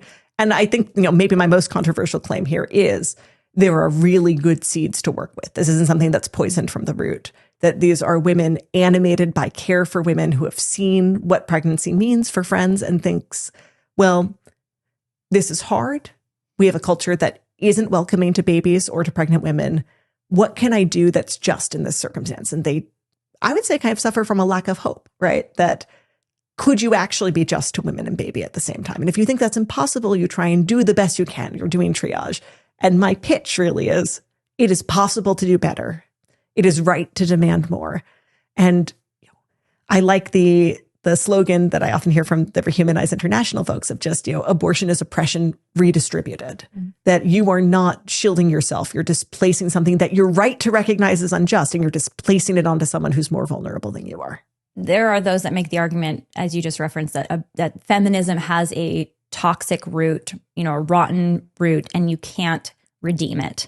So that your project is failed from the beginning, and you're just going to end up sustaining the, and maybe accidentally sustaining the evils of feminism because you're kind of telling people, well, you can have it both ways. Yeah, I think if you take a clear historical survey, you can see that feminism has been a messy coalition from the beginning. So it'd be very hard to say it was intrinsically good or intrinsically evil from the root, because it's always been a kind of crowded scrum of different people who are animated by different concerns, but kind of came to meet together by saying, there's something wrong about how our culture looks at women. There's something that doesn't value their gifts, doesn't value their dignity, doesn't treat them correctly, doesn't make room for babies. And then people bring different solutions or perspectives, like, what would it mean to do this correctly? But that question is always the right question. And I think it's too diverse a movement to just have one root.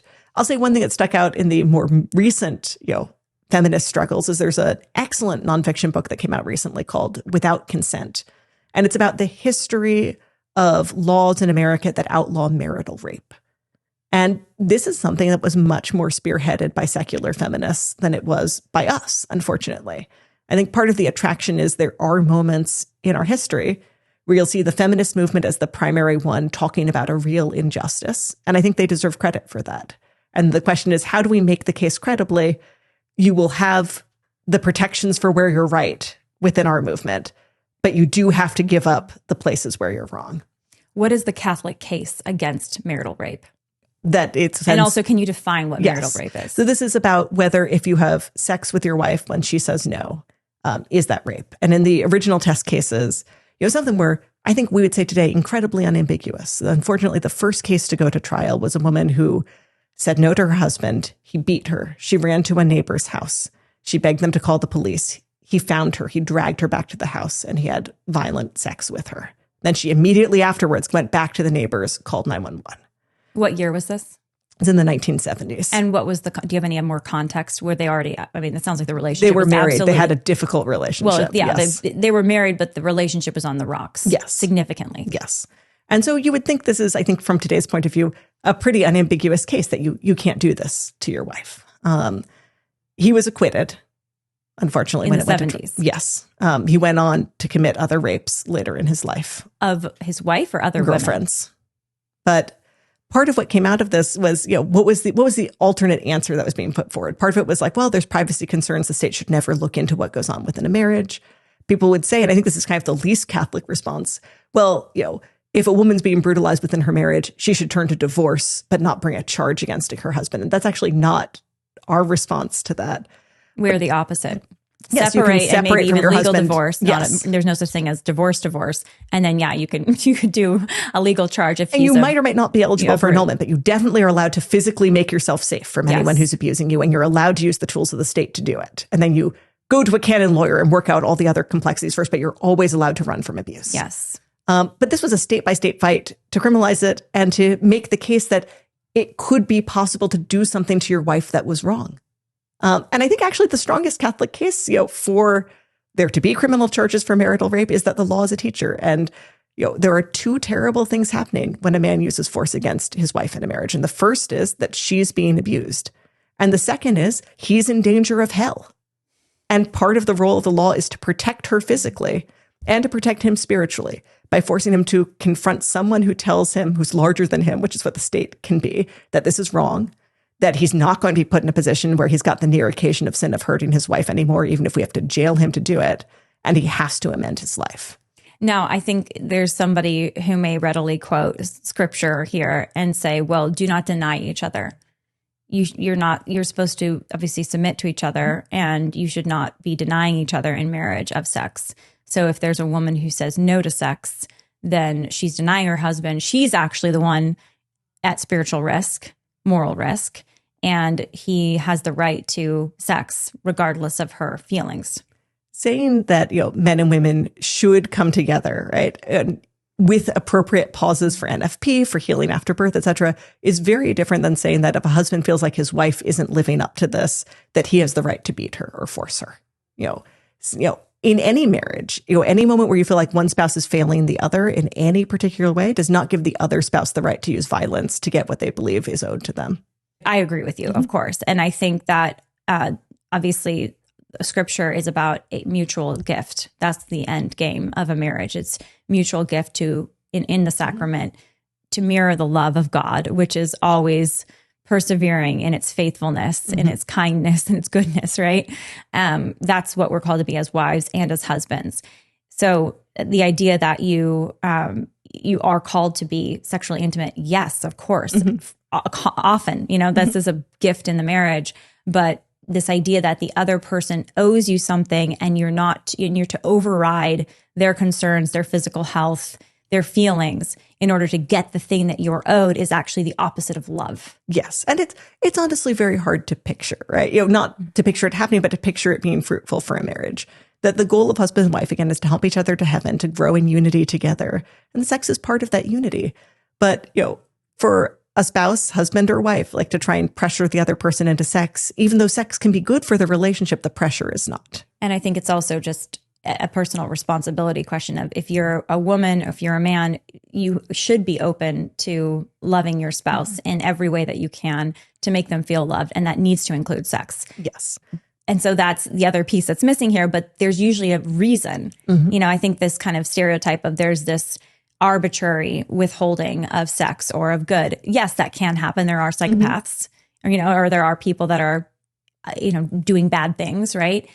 Or marriages where there's a different tension that's kind of coming out in this way, but you can't just solve it purely in the bedroom. Yes. Right? Yes. And that's usually the reason, actually, for the problems in the bedroom don't start in the bedroom. And I think if we oversimplify a relationship to the bedroom and forget the rest of the relationship, where the bedroom is really the culmination of this most intimate expression of love between the two, then we do a disservice to their love and to their union. There's one secular writer who I do like, though I feel like if I give my kids this book, I have to give them an expurgated copy, right? But Emily Nagoski, who wrote the book Come As You Are about men and women's sexuality, I think does a wonderful job kind of pointing us outside the bedroom to solve the problems of the bedroom.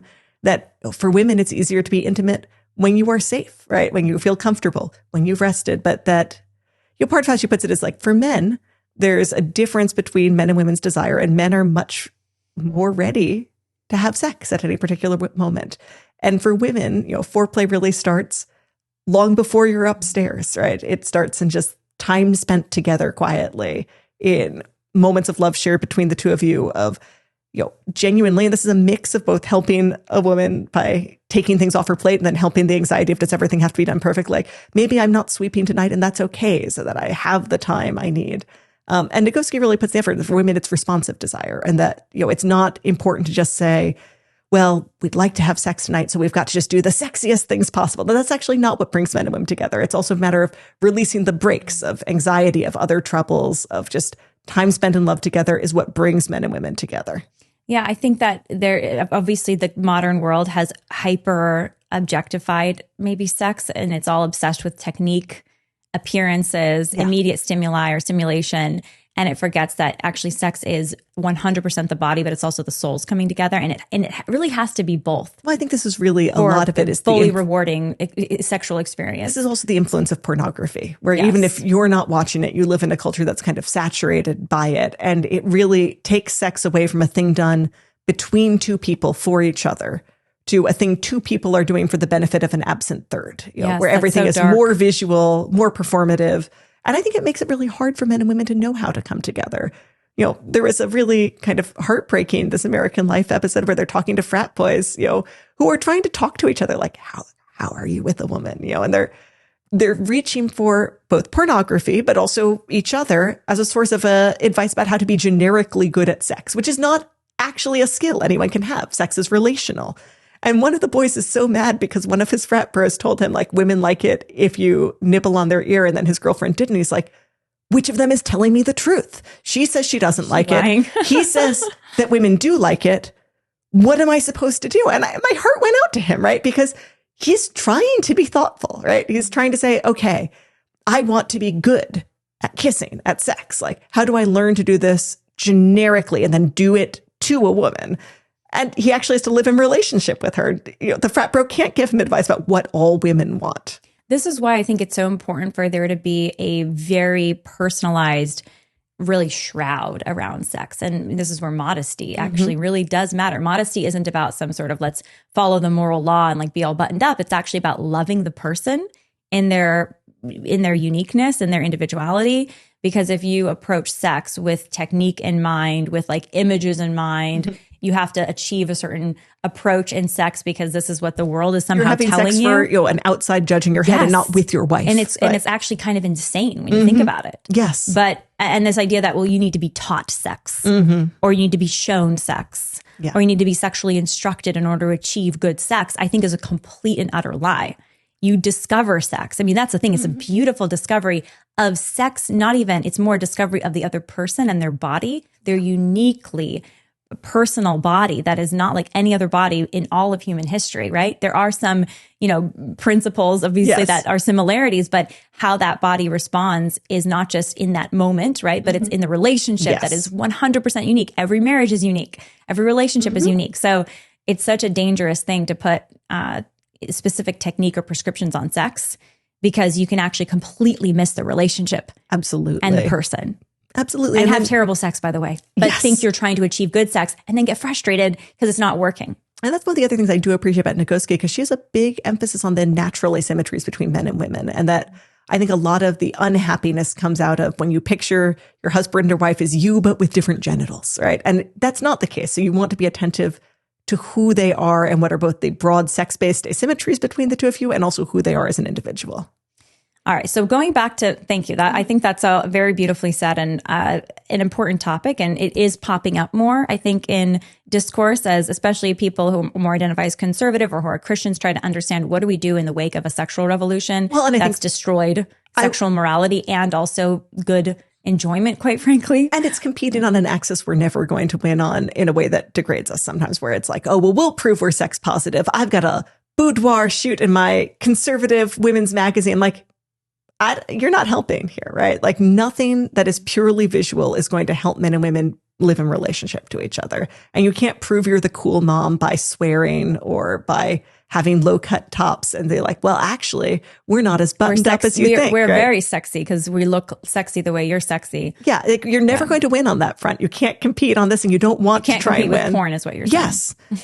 What you're trying to do is give people if you're just a real going for sense. External sexual stimuli. Yes. You're giving people pictures. the real freedom to go like, actually, there is a totally different axis you should be thinking along. And it's not just, does this look as sexy as possible in a photograph? It's about, what does this relationship look like? And, lots of these poor images of how men and women relate sexually, like obviously can't be true because they don't work when you guys get older.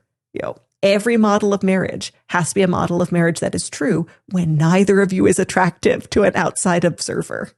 But you can still be attractive to each other Exactly. because you look at each other with the eyes of love. Yes. That doesn't look through the lens of a sexy photo shoot. Yes. Because if you're looking at your spouse through the lens of a sexy photo shoot, you're actually not looking at your spouse. And you're guaranteeing that this marriage can't last in this form. Marriage is something such that it has to be true when you're young and just on fire with love for each other in that sense of pull, desire. It has to be true when you're kind of directed outwards towards your kids and then still trying to keep that relationship just between the two of you. And whatever is true of marriage has to be true when you're holding your husband's hand as you die. And there is the whole life of love, which is never going to be dependent on you sexually please me in this moment. Exactly. Even though sexual pleasure is absolutely going to be it's going to be part of that story, right? Yes. But fundamentally, the vows we make in marriage aren't about what we can guarantee we will do for each other forever. They aren't about I will always be fun to have sex with. I will always have a steady paycheck. They are about our persistence and hope and love through sickness and through health. We're tiptoeing up to something that I think is such an important topic tonight. I mean, we're already talking, it's all important. So I love this, but okay. Tradwife aesthetic, traditional marriage as is sort of presented today in media, right? More conservative leaning or coded media. The man provides, the woman is a stay-at-home wife. And these are roles that are essential to the marriage. And I think there's some beauty there and goodness that is sort of flipped on its head in modern culture, which just eliminates the responsibilities and quite frankly, the gift of self that we are to bring to marriage. But the danger of it is like, I'm not marrying you, my husband, I'm marrying provider. Yeah. Or I'm not marrying you, my wife, I'm marrying one day mother, stay-at-home mother. And then, life happens. And sometimes provision falls through. Sometimes you can't be the stay-at-home mother because you can't even be a mother. You struggle with infertility, whatever it is. What is your take on this? I think the really stark black and white provider model of marriage really undervalues men. Because if a man is primarily a provider, primarily an economic bulwark, he can be replaced by money from somewhere else. And that actually is a much less kind of sexed argument for what marriage is.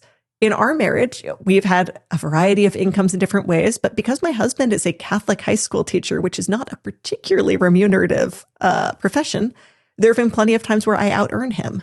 Now, none of that makes him not my husband and not distinctively sexed in our relationship. And what I find so weird about this is, first of all, the things that matter most to us in our distinctness have to do with our children, have to do with him leading prayer as the head of our family spiritually. Which nobody else can be for you. Exactly. And no one else. The government can't do that. No direct deposit in my paycheck can do that. Or right? Let's say you went into the marriage with a trust fund. Yeah. And you just will always have more cash on the You'll never want for money. Statement. Like, what does the husband do then? Right. How can he provide? He provides in the most significant way he possibly can, which is to help lead you to heaven. Yes. Which is the vocation of a husband. And that in our relationship, we are trying to give our kids, in some sense, we have to be an icon of Christ in the church. And only we can do that. And we can only do that in our particular sexed relationships. And honestly, the other thing I find kind of bizarre about this is that, rather than a husband's identity being rooted in Christ and in what he does in Christ mode, it means that he's a better husband depending on which employer he works for, which again really cuts against a lot of what the church values about service to the poor. No one working in service to the poor is getting rich. Like, are those men all bad husbands? No. It's just very bizarre to kind of ask the job market to tell you whether your man is a good man or not. Now, I think the weaker version of this argument, which is truer, which is that women value someone who can be trusted with responsibility and authority. And a job can be a proxy for that, but it's a very imperfect proxy. And so, my husband and I got engaged when he was in his first year out of college, not making a lot of money, as you don't your first year out of college. But I didn't need his job as the sign that he could provide, in the sense that he could handle authority, weather hardship, let the buck stop with him. Because he was homeschooled and he'd started an entire Shakespeare theater troupe among homeschoolers where, even though the adults were all rooting for him, the adults also didn't view it as their job to bail him out. So if kids didn't learn their lines, that was his problem. If someone got sick and then he had to step in as Falstaff, that was his problem. And I think what's harder for folks is not having domains outside their job where they go, I'm taking responsibility for this project and this group of people. I'm an authority over them, so I have to be a good steward of their talents. That's the training ground for fatherhood.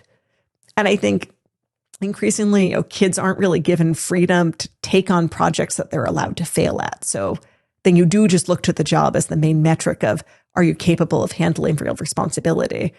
But you should be getting that somewhere else too. The focus on let's be a traditional family and what does that even mean, right? We're kind of exploring what that even means and where it's wrong and where it's right. Because just because something happened in the past doesn't mean it's good. You should examine it, though. Is it good? And, take what is good, of course. By the way, that's the project of conservatism, is conserve what is, the project should be conserve what is good. That's right. In the past. What is good, true, and beautiful. Bring it into the future. But you're not a Ren Fair reenactor. You're not slavishly reinterpreting. Right. Yes. Because it just happened before us, right? You should have deference and respect for what our ancestors did, but you should be willing to reject what were defects, and you should be willing to try to grow and do better. So anyways, today there is, it is more common today than ever before, maybe in human history, for a man to enter a marriage and think, okay, she needs to bring 50% of the money to the table. I even know people that are more, in a maybe Catholic Christian-ish world whose husbands want them to work. And they are confused as to why they would want to stay home with the children. And they see, well, I need you to help with the income of the family. It's a big deal as a man to have to provide for this family in today's economy on one income, because the economy is not set up for that, which, by the way, is another argument against feminism, which I want to get into. So what would you say to that? I think mostly it doesn't matter who earns more money in a family, but the financial habit I think is really bad for marriage is anything where you're keeping separate accounts.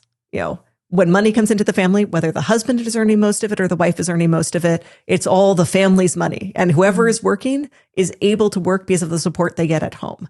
And everything goes into one account, and no one is going like, well, we keep separate accounts, and then I have a budget where I can do this, and he has a budget where he can do this. And, because of what we do, I do 30% of the rent and he does 70%. Like, you're married, you live in this house, it's your home.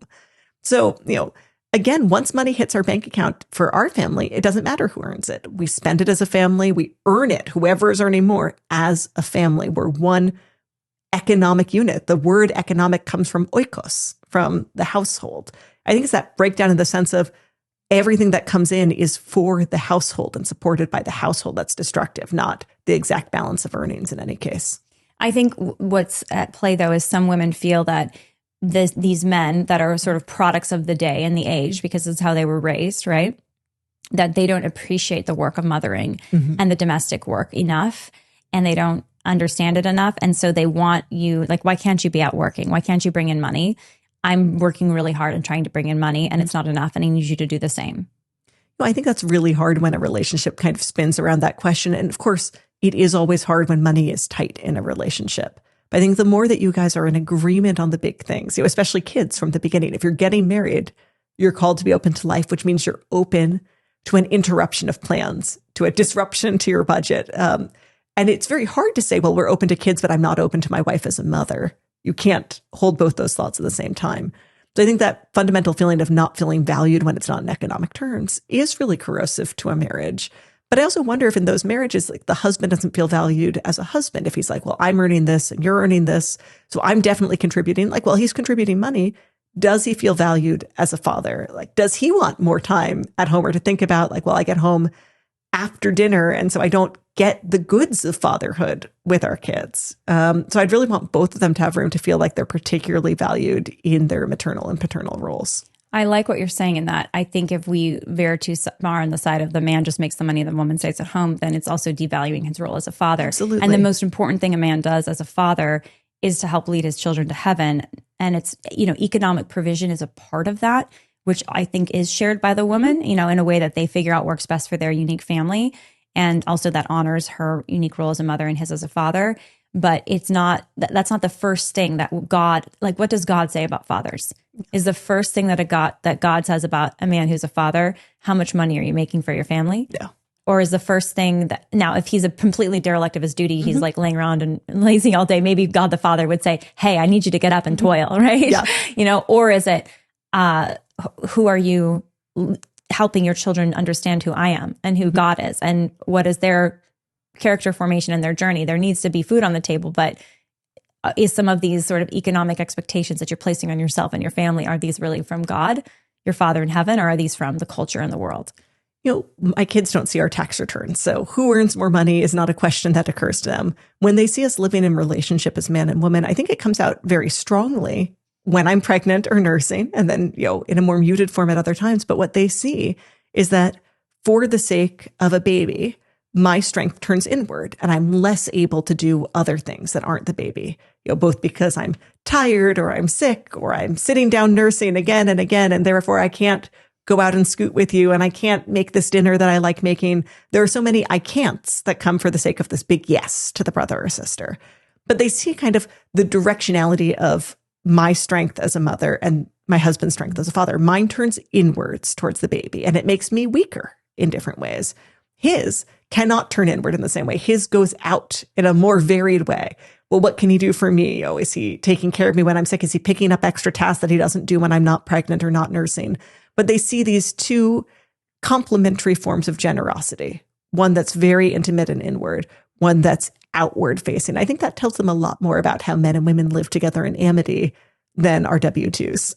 Do you think that women entering the workforce at the amount that they do today, to the point that they do today, and also women being encouraged to be college educated and then be eligible for certain parts of the workforce, and there's even programs to specially incentivize some women over some men to be educated in certain fields, right? Do you think that that has come at the cost of the work of the mother in the home?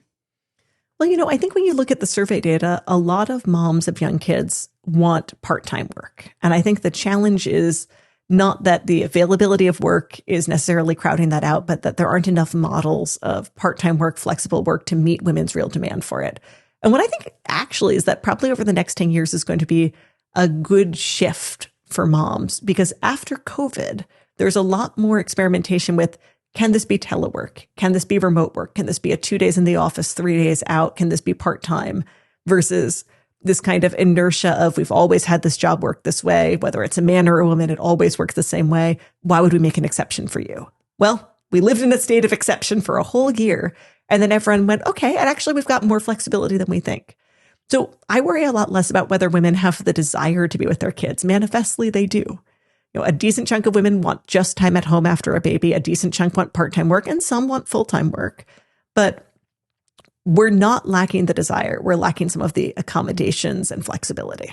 I think about some stories that I've heard. There's a recent video. I think I did a response video to it online, one of those obnoxious response videos that I do comment. I hope some of you guys like it. I'm sure some hate it, but I find value in doing them, so I still do them. Anyways, there was this woman on TikTok talking about her newborn baby, and she couldn't wait to get back into the corporate workforce within 3 to 4 months after her maternity leave. And she had a 2-year-old, and the 2-year-old she would put in daycare during her maternity leave because it was overwhelming. She couldn't fathom how your typical stay-at-home mom handled both a newborn and a 2-year-old.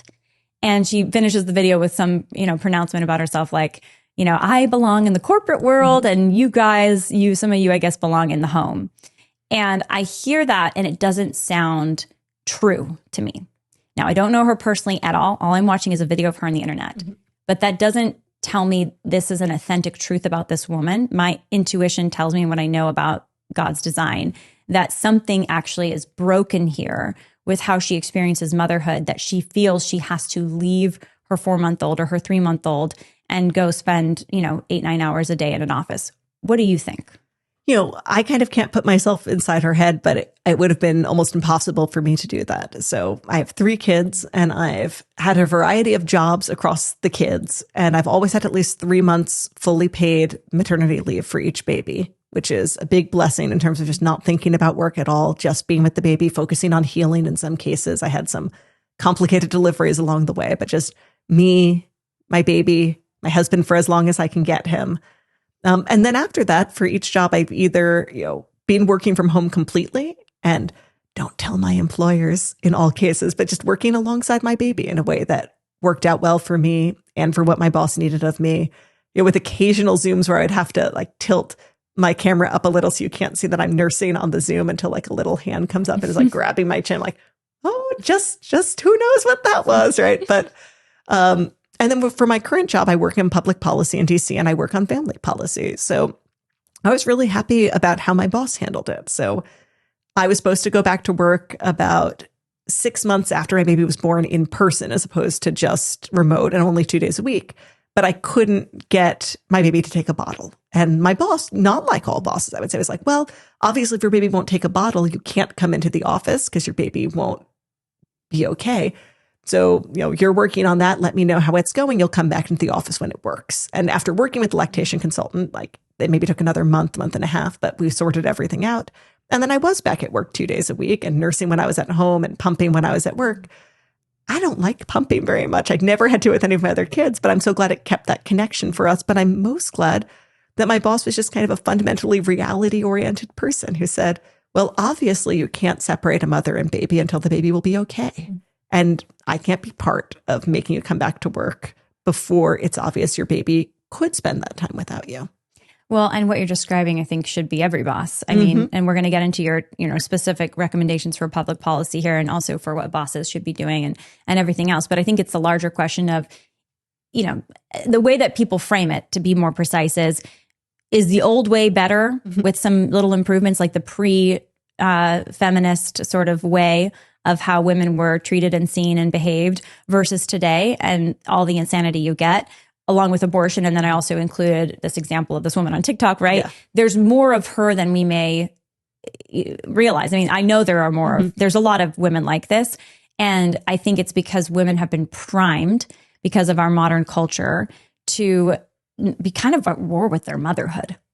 We're primed to be at war with our motherhood. Well, and I think also if you don't see very many models where you get to have some of the goods of your career and more of your time with your baby, then you can also just lock into okay, well, I definitely can't have as much time with the baby. So what will I do? Versus, okay, well, is there some room to negotiate? Are there other models I can explore? Because I think for lots of folks, and we talk a lot about kind of the girl bosses at the top end of the income spectrum, but it's women at the lowest end of the income spectrum who have the most pressure to go back to work because they're afraid they won't make rent, right?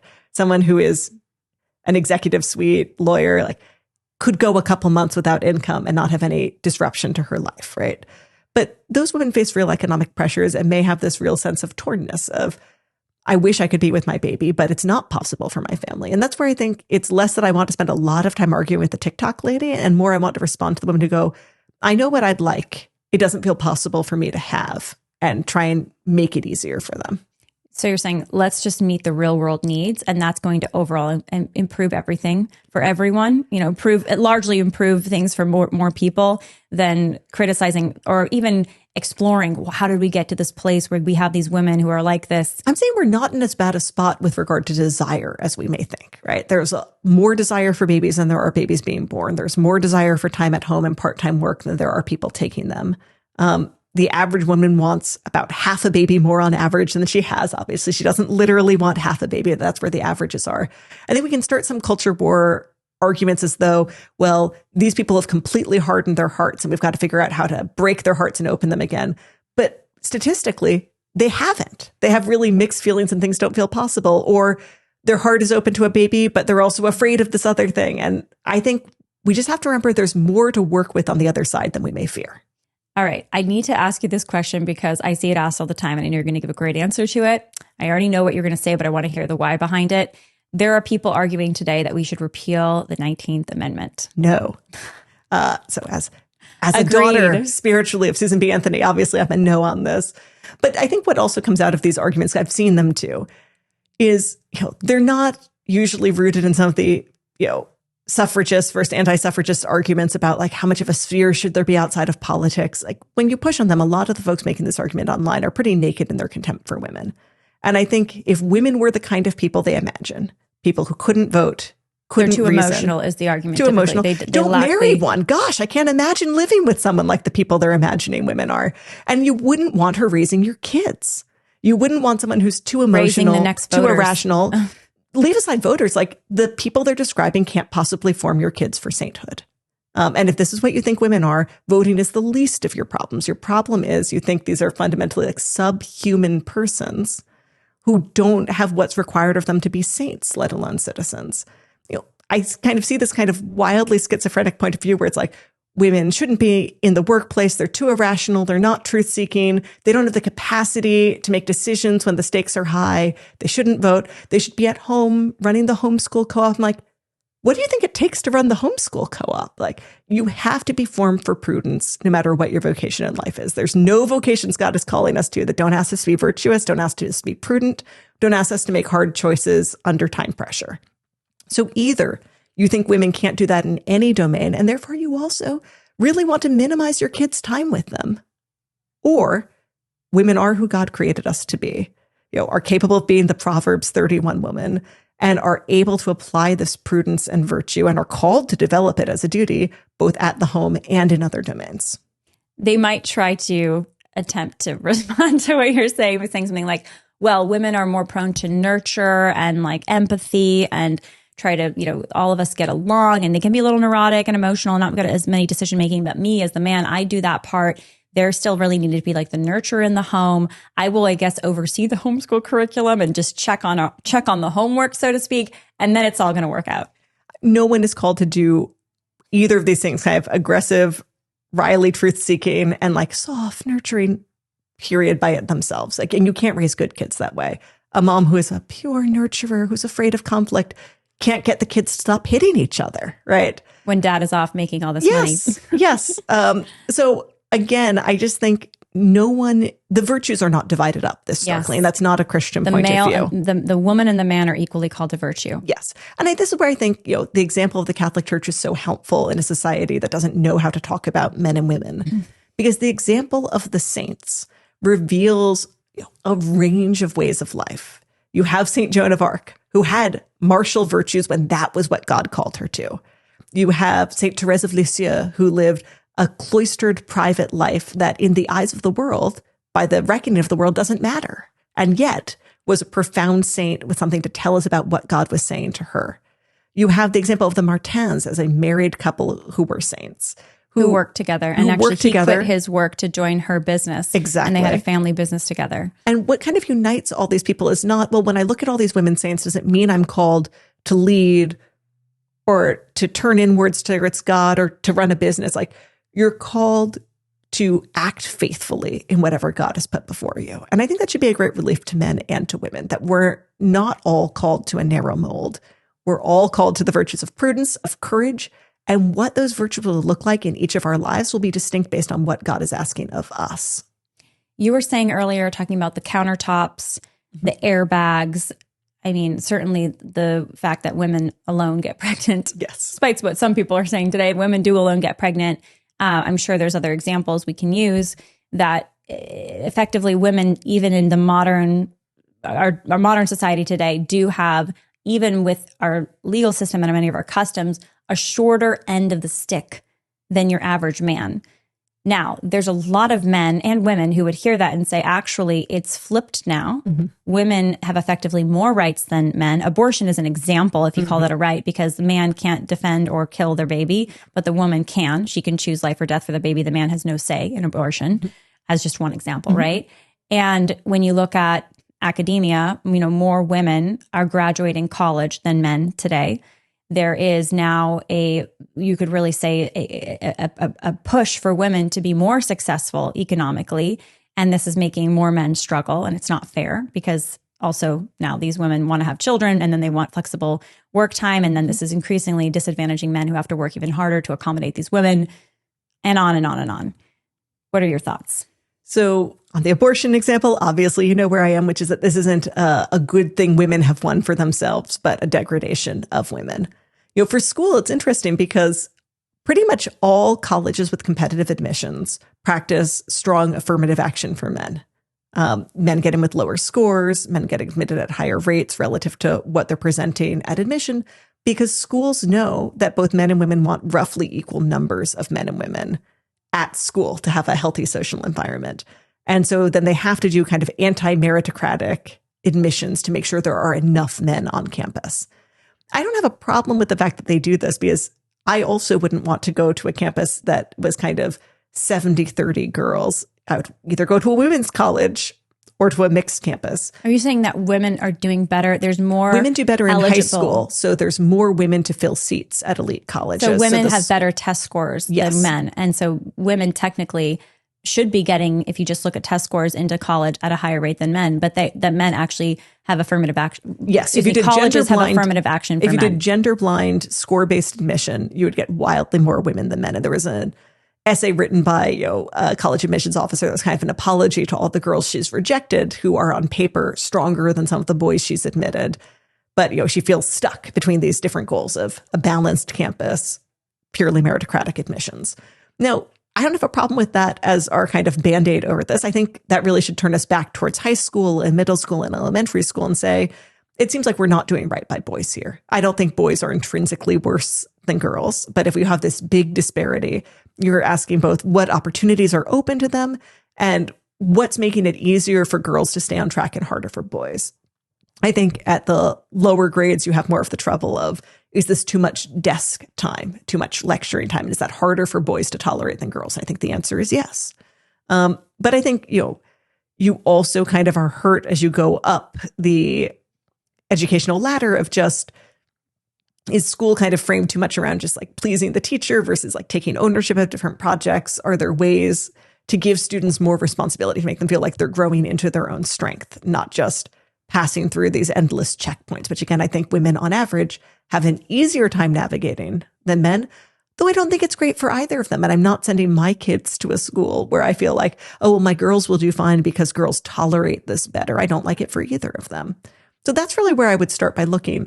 I think what's really troubling and what bothers me most on like where are men getting a raw deal is increasingly in kind of the culture, people find it hard to articulate what a positive view of masculinity is. You get the via negativa, this is toxic masculinity, don't do X, Y, and Z.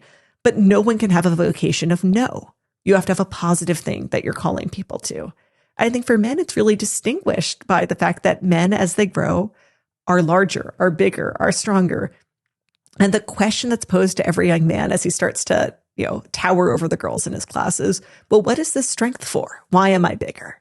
And it's in order to extend your strength over others. But if you don't give people very many opportunities to do that, that can feel like it turns inward, that it's thwarted, it has no outlet. And I think that's a really hard way to live. And this goes right back to dignity of dependence, because if your strength or your capacity to be a mother is not to protect other people and also to bring life into the world, then you're unmoored. Yeah, if it's purely superfluous, that's really hard. It's really hard. And then you also don't get to discover what you're designed for. And you're not happier because of that. And I think for women, the big thing women have going for us that's an advantage over what men have is you do get a lot more storytelling and conversation about like, what does it mean to be a woman? What are the range of things you can be? And some of those kind of tilt too hard away from motherhood, but you're still hearing it as a live conversation. I think so much of the conversation around men is a conversation of no. What do you think men should be told instead? I think it is really, that on average, like God has made you bigger. God has given you the strength that won't get drawn out of you naturally in the way that pregnancy draws it out of a woman. And your job is going, well, what should I rush towards? Where is there a gap around me? I've got to have this initiative to go find the gap and stand in it. But you need then a whole culture around you in a neighborhood that is looking for opportunities to call that out of you, to invite you in. And I think that's where men are really left out.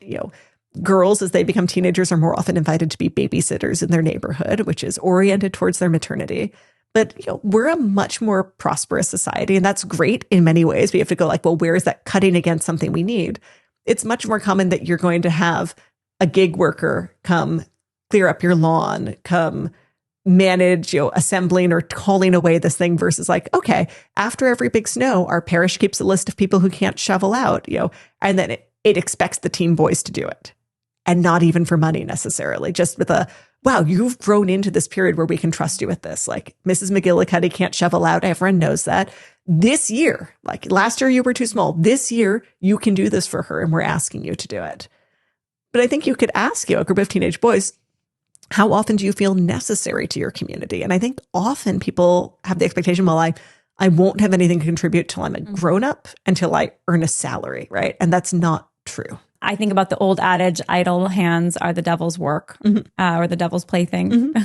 And if you don't have something to do with your newfound strength or your newfound even desire to nurture, I think about the teenage girls babysitting, right?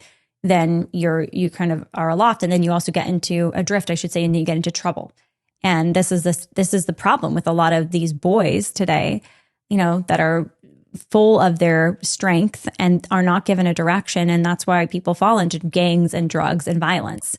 Why are those crimes more prone to be crimes that men commit than women? It's because there's no direction for their masculine strength. It's also because they're very risk tolerant, And so part of the goal is not to say, wow, boys have this, slowly developing, frontal lobe that's helping them navigate risk. We've got to just keep them inside, keep them from doing dangerous things. You go like, boys have this kind of yen to do risky things.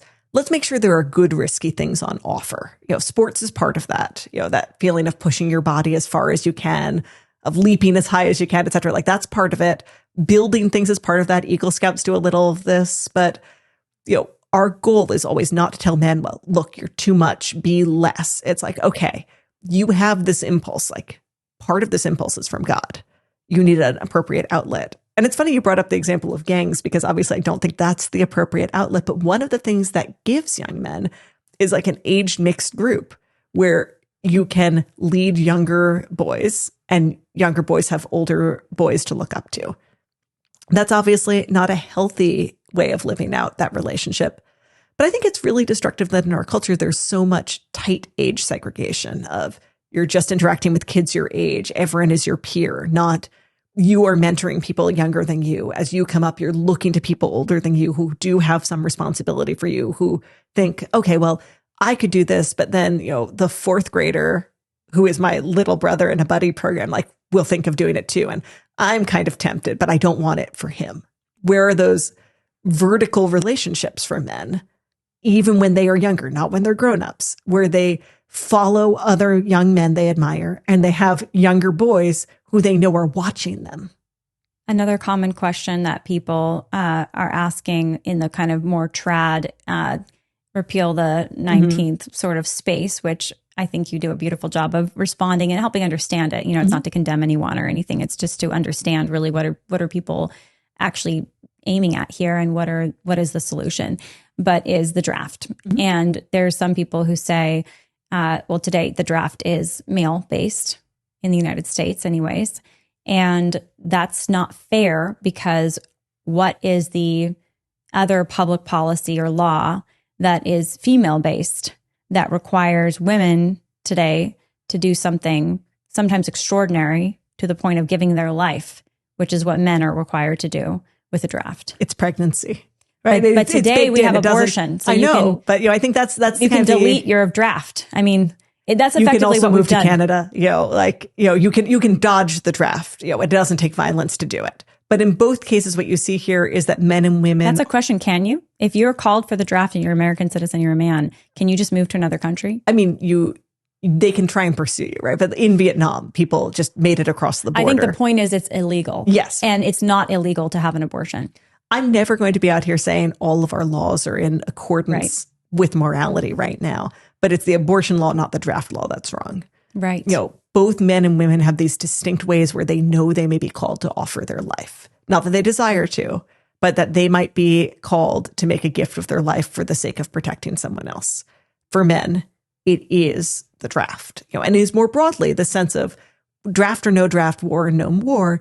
A husband will think, it's my job to step in front of my family if they're in danger. And thanks be to God, I live in a safe neighborhood. We live in a prosperous time. The only time we've gotten remotely close to that for my family was when a dog off a leash came running at me and the kids. And I had a kid in a stroller, and a kid tied to me, right, in a wrap.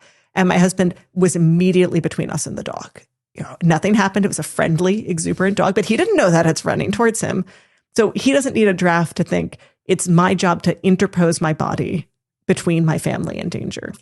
And I don't need any help from the law to know that the primary site in which I offer my body is pregnancy. And I think this is the deepest reality of provide and protect versus mother and nurture, or care and nurture, where only a mother can mother, especially with a young child. She needs her body to do it. And in order to empower the mother to do that and to be her husband, the man is going to be doing provide, protect activities that only he can do uniquely in that circumstance. I wouldn't even say exactly only he can do uniquely, because of course, if I were walking alone with the stroller, I would get between the stroller and the dog. Or you could hire a bodyguard. I would never. It's just so weird. But I think that's the thing. Like, this is where women are called to the virtue of courage and can be called to the virtue of self-sacrificial love and this interposing yourself between an external danger and your kids. But if your husband is walking with you, it's obvious who is going to take that step. Yes. I think the whole enmity that keeps popping up between men and women online on the more right or among the more conservatives or among the more Christians or Catholics, Christians and Catholics, because obviously Catholics are Christians, but the people that wouldn't say they're Catholic, but they're evangelical or Protestant or Baptist or whatever, it just is so unnecessary. It grieves me personally, because I'm like, you don't have to hate me and I don't have to hate you, and we can celebrate each other. So this whole enmity between us, this warring of the sexes is completely useless. I think it's very hard online when people kind of get clout from picking fights. But as someone who picks some fights myself, I think the main thing is there's no one you can fight with online or in the real world that you're allowed to hate. And for me personally, for prayer, what I do is that when I am picking a fight, and I'm like, I think this is a necessary fight. And sometimes I'll go to my husband and go like, should I fight with this person? And they're like, no, do not bother. Right. But I'm like, I think this fight is worth having. I think this person is really corrosively wrong. I think they're leading other people into error. I want to fight with them. What I try and pray for is I'm like, dear Lord, like, let me desire sainthood for this person and let me love them such that if I die, and they've died before me, and they are in heaven, welcoming me into heaven, there's not a single part of me that would hesitate to take their hand or be embraced by them. How beautiful, Leah. Because we're just not allowed to be divided from other people. That's so beautiful. I often think with some of these online wars that it's just not worth it to engage when there is any sort of contempt or apparent anger coming from my adversary online. And it's hard because there's a part of me that wants to engage to justify myself and my position because I know they're misunderstanding or characterizing me, or because I think they're just wrong, or I think they're doing it maybe out of bad will. I don't know, but it seems that way, right? And so I want to engage because I see other people watching and like the pile on. Mm-hmm. But then I think, what good comes from engagement from somebody that seems to be, characterizing me in the worst way they can, and a lack of charity, and who is very much punching up in terms of their attempting, or sometimes it's a punch down, but they're attempting to create a viral moment, quite frankly. I mean, this is how they're building a brand, particularly through engaging people in mischaracterizations, in my view, to kind of build their own case. I mean, it's in a straw man argument is what it is. And so I'm like, what good comes from engaging them publicly when this is only going to fuel the fire that they're intentionally creating in order to, build their brand, blah, blah, blah. Well, this is the, like, don't wrestle a pig, you get muddy and the pig likes it, Not right? that they're a pig, because they're my brother in Christ, but and also, I love them. They're not trying to have an argument with you. They're trying to do something publicly to get attention. What I think about is, I want to make sure I don't live my life in a way such that if you're rude to me, you get to jump the line for me to engage with you. And that's such a great way to look at it, Leah. Yeah. Well, people should get to be first in line because they're engaging thoughtfully, and they have something to say, maybe it's wrong, but like, it seems like there's someone I can have a dialogue with. Those people should go to the front of the line. If I have extra time, then it's for the people who don't feel like they're engaging in full good faith. But I think the other thing I think about is, when someone turns up because they're taking a shot at me, God has definitely brought them to my attention so that I can pray. At minimum, yes. Whether or not I'm supposed to engage, that I don't know, right? I try and live my life so that I'm taken for a sucker at least some of the time, right? If I'm not sure if this person is in good faith, like, let me engage as though they are. Let me give them a shot. But I don't do that as my full-time job. But if I go through a whole month and I haven't engaged with someone who didn't really live up to the engagement, like, I'm not giving people enough of a shot. If I'm primarily engaging with people who don't seem like they're in good faith, I'm giving them too much of my time. I'm letting them eclipse other people. I think what's tricky is you can click on someone's timeline, and I am not the primary target of the abuse, and you are likely not either. It's definitely not. I'm not that famous. They have many targets they pick at, and I'm upset on behalf of those targets most of the time, because I'm like, you are not being fair to those people. And so why would I play the game? For me, it's almost like adding insult to injury for those people. I almost think about it as, and maybe I'm more, maybe I'm too careful. Maybe I'm too much the path of, let's just speak what I know to be true. We'll engage people respectfully in different forums, whether it's a university debate or it's here, on the show, or I go on somebody else's show. And I have had these people engage me very poorly. And then some of them have invited me on their shows, and I will go on their show. Not everyone's show that asks me, will I go on? If they're a show that has, a small amount of subscribers and they just spend their entire time hating people, then I might say, this is not the best use of my God-given time and talent. Every moment I'm doing this, I'm away from my kids. So I'm going to use this time carefully. If they have a much larger platform and they're more outside of my bubble and they're doing this, bad faith game, maybe I will enter into that arena for the sake of souls as I see it. This is all the prudential decision making that comes into it. I think the other option that doesn't always feel live to people in the moment, like as the attack is coming in, is that you can engage laterally. You can say okay, this person is really angry. I think they're engaging in bad faith, that they're kind of straw manning my argument or not listening to me, but they do have this following. So what is it that draws people towards them and makes this feel satisfying?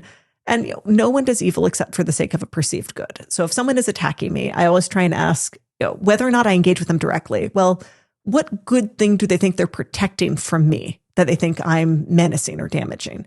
And to be honest, like this comes up for me most often, not with bros on the internet who mostly don't beef with me that much. And many of the loudest ones don't know I exist. God preserve them in that ignorance, right?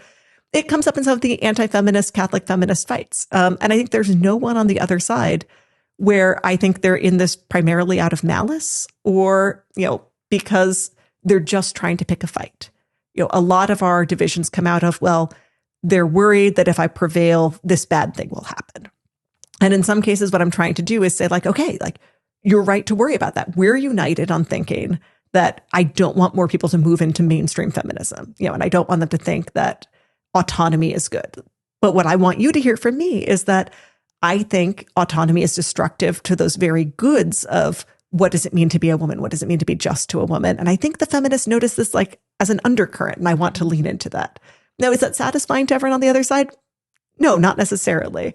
But that's a division where I can say, okay, people get heated up about this because they are trying to preserve a good thing. And often it's a good thing I also want to serve. And we're arguing about how best to serve it. I think that's so good. And I think that if that really was understood, it's hard to understand why there's a resistance to it. I do understand that, feminism, the word itself, there's no redemptive quality whatsoever. But then I think about St. John Paul II, who is an actual saint. And he used the term Catholic feminism. And it's a little much, I think, to come against a Pope and Catholic saint in saying that we have to fully throw away the word in its entirety. Also, in 100 years, like I don't really care whether anyone is using the word or not. I care about whether we're being just to women and babies. But I had an event at my parish, which is much more intimidating than fighting with people on the internet because I live alongside everyone. That was on the topic of my book, The Dignity of Dependence, and I put up kind of these big poster boards and little Post-its that said, how would you define feminism? And then had two sections for, I would define feminism as blank, and you're a feminist. And I would define feminism as, and you're not a feminist. And I think it was helpful for everyone just to see how varied the definitions were and that many people wouldn't endorse the definition that people who didn't identify with the word use, that we could agree, like, I don't think women are intrinsically better than men. I don't think men are dangerous, like intrinsically. And I think that was fruitful. And that's why when I'm in a really heated discussion that fundamentally is about a word, I always want to be straightforward. Like when I say feminist, what I value about it is the question of what does it mean to be just to women as women and not to see women as needing to be interchangeable with men. And someone's like, well, I like that, but I wouldn't use the word. I'm like, cool. Then let's just talk about what we want to do. I don't need to get bogged down in the word with you right now. Tell me about the public policies that you think we should be enacting in order to make this country a more welcoming place for mothers, fathers, and babies. So obviously, I do want to see a total federal ban on abortion. I'm not going to get it in the near term. So I focus a lot on what can I do in the near term that's right and just for families that may take off some of those financial pressures, even if it doesn't solve everything I'd like to solve. And I think it's helpful to think about, well, what is the state good at? The state isn't good at kind of intense social nudges and like, how exactly should you raise your family? Should we open up a lot of childcare centers because everyone needs childcare? The state's best at saying, all right, well, how do I give families room to make the next right choice? So one of the things I'd really like to see happen would be a baby bonus, a newborn credit, so that families right after a baby is born get, let's say, $2,000 stapled to your Social Security card so that you're free to make the next right choice for your baby. Because we know that in that first year, and before you get any of the tax benefits like the CTC, the child tax credit the next year on, that families go through an economic shock. Even moms who think they'll go back to work may be surprised to find out that they've changed their mind or that they had a difficult delivery and they're not ready to go back on the schedule they imagined. So most people lose income in that first year, whether they plan to or not. I think it's appropriate that the state supplement that income for new families so that they're able to take care of their baby without pressure to return to work before they're ready. And this is something a lot of other countries have done too, in part to kind of fill the gap of paid leave programs. Now, we don't have one at all, but other countries have relied on a newborn credit to make it easier for moms in particular, but however families want to balance it, to take time away from work, even if you're not covered by another paid leave program. And in the United States, unfortunately, the main protection we have is the unpaid leave of FMLA leave, which some moms can't afford to take, even though they've earned it. They're entitled to time away from work. So that's where I'd like to start. I think there's room for us to expand other kind of well-tested family supports like the child tax credit, especially for young kids in those years when parents are earning less because they're younger. Parents have lower savings because the parents are younger, and it's appropriate to help them out. And I think we have good programs. We just need to expand or supplement with the newborn credit rather than we need a fully centralized childcare program, like a massive new program. And that's again because I think the desire is there. We're trying to allow people to live it fully. Should birth be made free by the government? I think that would be great. I do want people to know, and this is good news, that about 42% of births are already free for the lowest income moms. If you're eligible for Medicaid, you have a free birth. And I think that's completely correct. I think other moms might be above the Medicaid cutoff who have trouble navigating the cost. But what I think is really important to remember is it's as much the uncertainty about the cost as the cost. Yes. The median hospital bill is about $3,000. Plenty of families would struggle with that expense. But what I think is so stressful for families is you go into the hospital and you have no real control over how complicated a delivery you'll have and then how much you'll pay. So I think it'd be very appropriate to make birth free to court, or simply to cap it, to say that the point of having insurance is to have a predictable copay, that you're not paying above this amount, you can budget for it. And either of those would be progress for families. So possibly mandating a set copay for any kind of birth, whether it's C-section. That's right. Whether it's a vaginal or also NICU, if it involves NICU. About what's the point of a copay in insurance? The point of the copay is to discourage people from seeking care that they don't need. That's bad value for money. Now, when I had an emergency C-section for my first baby, there was no one who says like, oh, now have you thought about the cost? Let me quote you what the hospital is going to charge. They said, your baby is having heart decels. Like, sign this paper right now. You're going to be the OR 10 minutes later. That price pressure doesn't really factor in for births in the same way. So people would say sometimes to some of these ideas, which I think are all great. Okay, well, there's going to be a real cost because, now the government, the bureaucratic government is in charge of like handing out cash payments after collecting it via tax. And already taxation is theft and there's too much tax and we're already too bloated as a government. So would you, in addition to having these cash payments for newborns, would you change anything about the existing system to make it, more frugal or make it less bloated? And would you change our taxation policy at all? I think we do need a broad-based tax policy. So it's kind of obviously illusory to say like, oh, well, what we're going to do is only tax millionaires and billionaires, and that will be able to pay for everything else. We do or should tax everyone a little bit through the payroll tax or other taxes, but it has to be because we have confidence that we're getting value for money. We're going to do something together that we wouldn't otherwise do, that we endorse. And that really means that there has to be transparency so that people earn our confidence when they're asking for our money, and that we're spending it on things that are fruitful.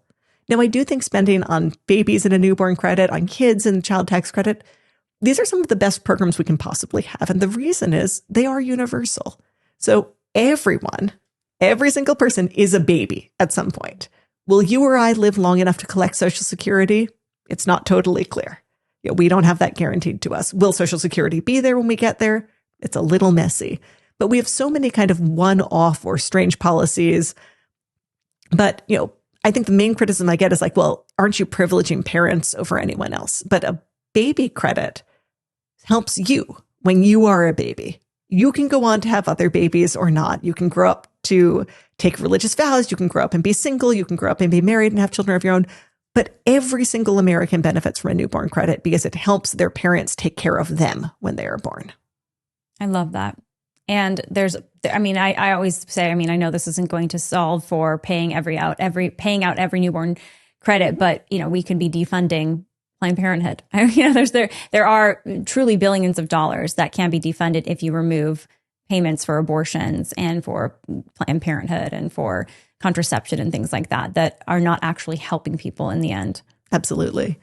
Nothing would make me happier than to briefly fund baby bonuses through vice taxes. But to be honest, I could never see that as a long-term sustainable way of funding it because, of course, I don't want to just tax pornographers and then have a sustainable revenue fund. I want to tax them and see them go out of business. And going back to what we can do for young men, same for gambling sites, right? I think we see more and more vice industries that target young men in particular and make it hard for them to be prepared for family life. So make it more expensive, you would argue. As opposed to banning it. Should we ban porn or should we tax it? I'd like to ban it if I can get away with it. I think there's no reason not to tax it as a vice, but I would never build it in as my perpetual revenue source because my hope is that it won't be there. What about alcohol? I think it is appropriate to tax because what these industries have in common, porn is intrinsically wrong. Alcohol is not. But what porn, alcohol, and gambling have in common is that the vast majority of the profits come from degrading the people who are addicts. And so you can be someone who uses alcohol responsibly. That's a real category of person you can be. You can't say the same for porn. But in both cases, the thing that unites them for alcohol and gambling in particular, you have to think like, well, how can I manage this being available to me in a way that doesn't degrade my brother? What a great idea. And cigarettes and alcohol, cigarettes, alcohol, gambling, porn, I would just say ban it. Yes, outright. that one there's no I know you agree. Just usage of it. Yes. But what about sugary sodas and really toxic cookies and Ritz crackers, by the way, have actual ingredients that, are incredibly toxic to the body. I would put those in the different category where it's not where you get like 80% of the revenue from 20% of the users, which is kind of that this is built on exploiting a small group of people. Because obesity is a real problem. Yes. And you become obese not because you don't have access to food, but because you have too much access to too much bad food. There, I think you're always trying both to say no to what's bad, but like a big affirmative yes to what's good. And I think about this a lot with my kids, not so much through food, where I feel like I make no progress on the picky age whatsoever. But I think about it in terms of reading. My kids deserve and need excellent books, beautiful art to be able to form their tastes. And it's not just a matter of banning things that are bad. It's a matter of making sure there are beautiful, nourishing things to form their imaginations. So subsidize local organic farmers and tax Nabisco. Well, and promote flexible work so that you're home to cook it, including cook it with your kids. Like one of the things that helps people eat in a sustainable and healthy way is being part of making it. I love that. All right. This is your book. It's beautiful. The Dignity of Dependence. It's out now and people can order it. Any final words that you want people to know about the message that you are sharing in this book, The Dignity of Dependence? One thing I liked about doing the book is they designed a better cover than I would have come up with. But I think sometimes people will do pictures of mothers and babies in this kind of gauzy, overly romantic way. And the best compliment I got is someone looked at the cover and went, "That baby looks heavy." And I think that's really the thesis of the book. The big baby. The baby is heavy. It's a chunky baby. Yeah. But it's a very bright and cheerful cover. And it's both, right? Like it's mingled joy and it is a real burden. And that we have to be comfortable saying pregnancy does burden women. Aging burdens the people around you. And we respond to that burden with love and support for the caregiver, not by annihilating the person who is interrupting the life you imagined you would lead. Beautiful. Leah, this is amazing. Where can people find you and your books? So you can find me at my Substack at otherfeminisms.com. You don't have to endorse the word, but you do have to type it in your browser. You can find me on Twitter at Leah Labresco. And you can find my book almost anywhere Amazon or other places will carry it, and sometimes in your local library. Amazing. Thank you so much, Leah. My pleasure. A big thank you to our channel partner, EWTN. EWTN is the world's largest religious broadcast network, reaching millions of people every single day with the beautiful truth of the gospel. You can be the first to watch new Lila Rose Show episodes 24 hours before YouTube over at EWTN.com/on-demand and on the EWTN app.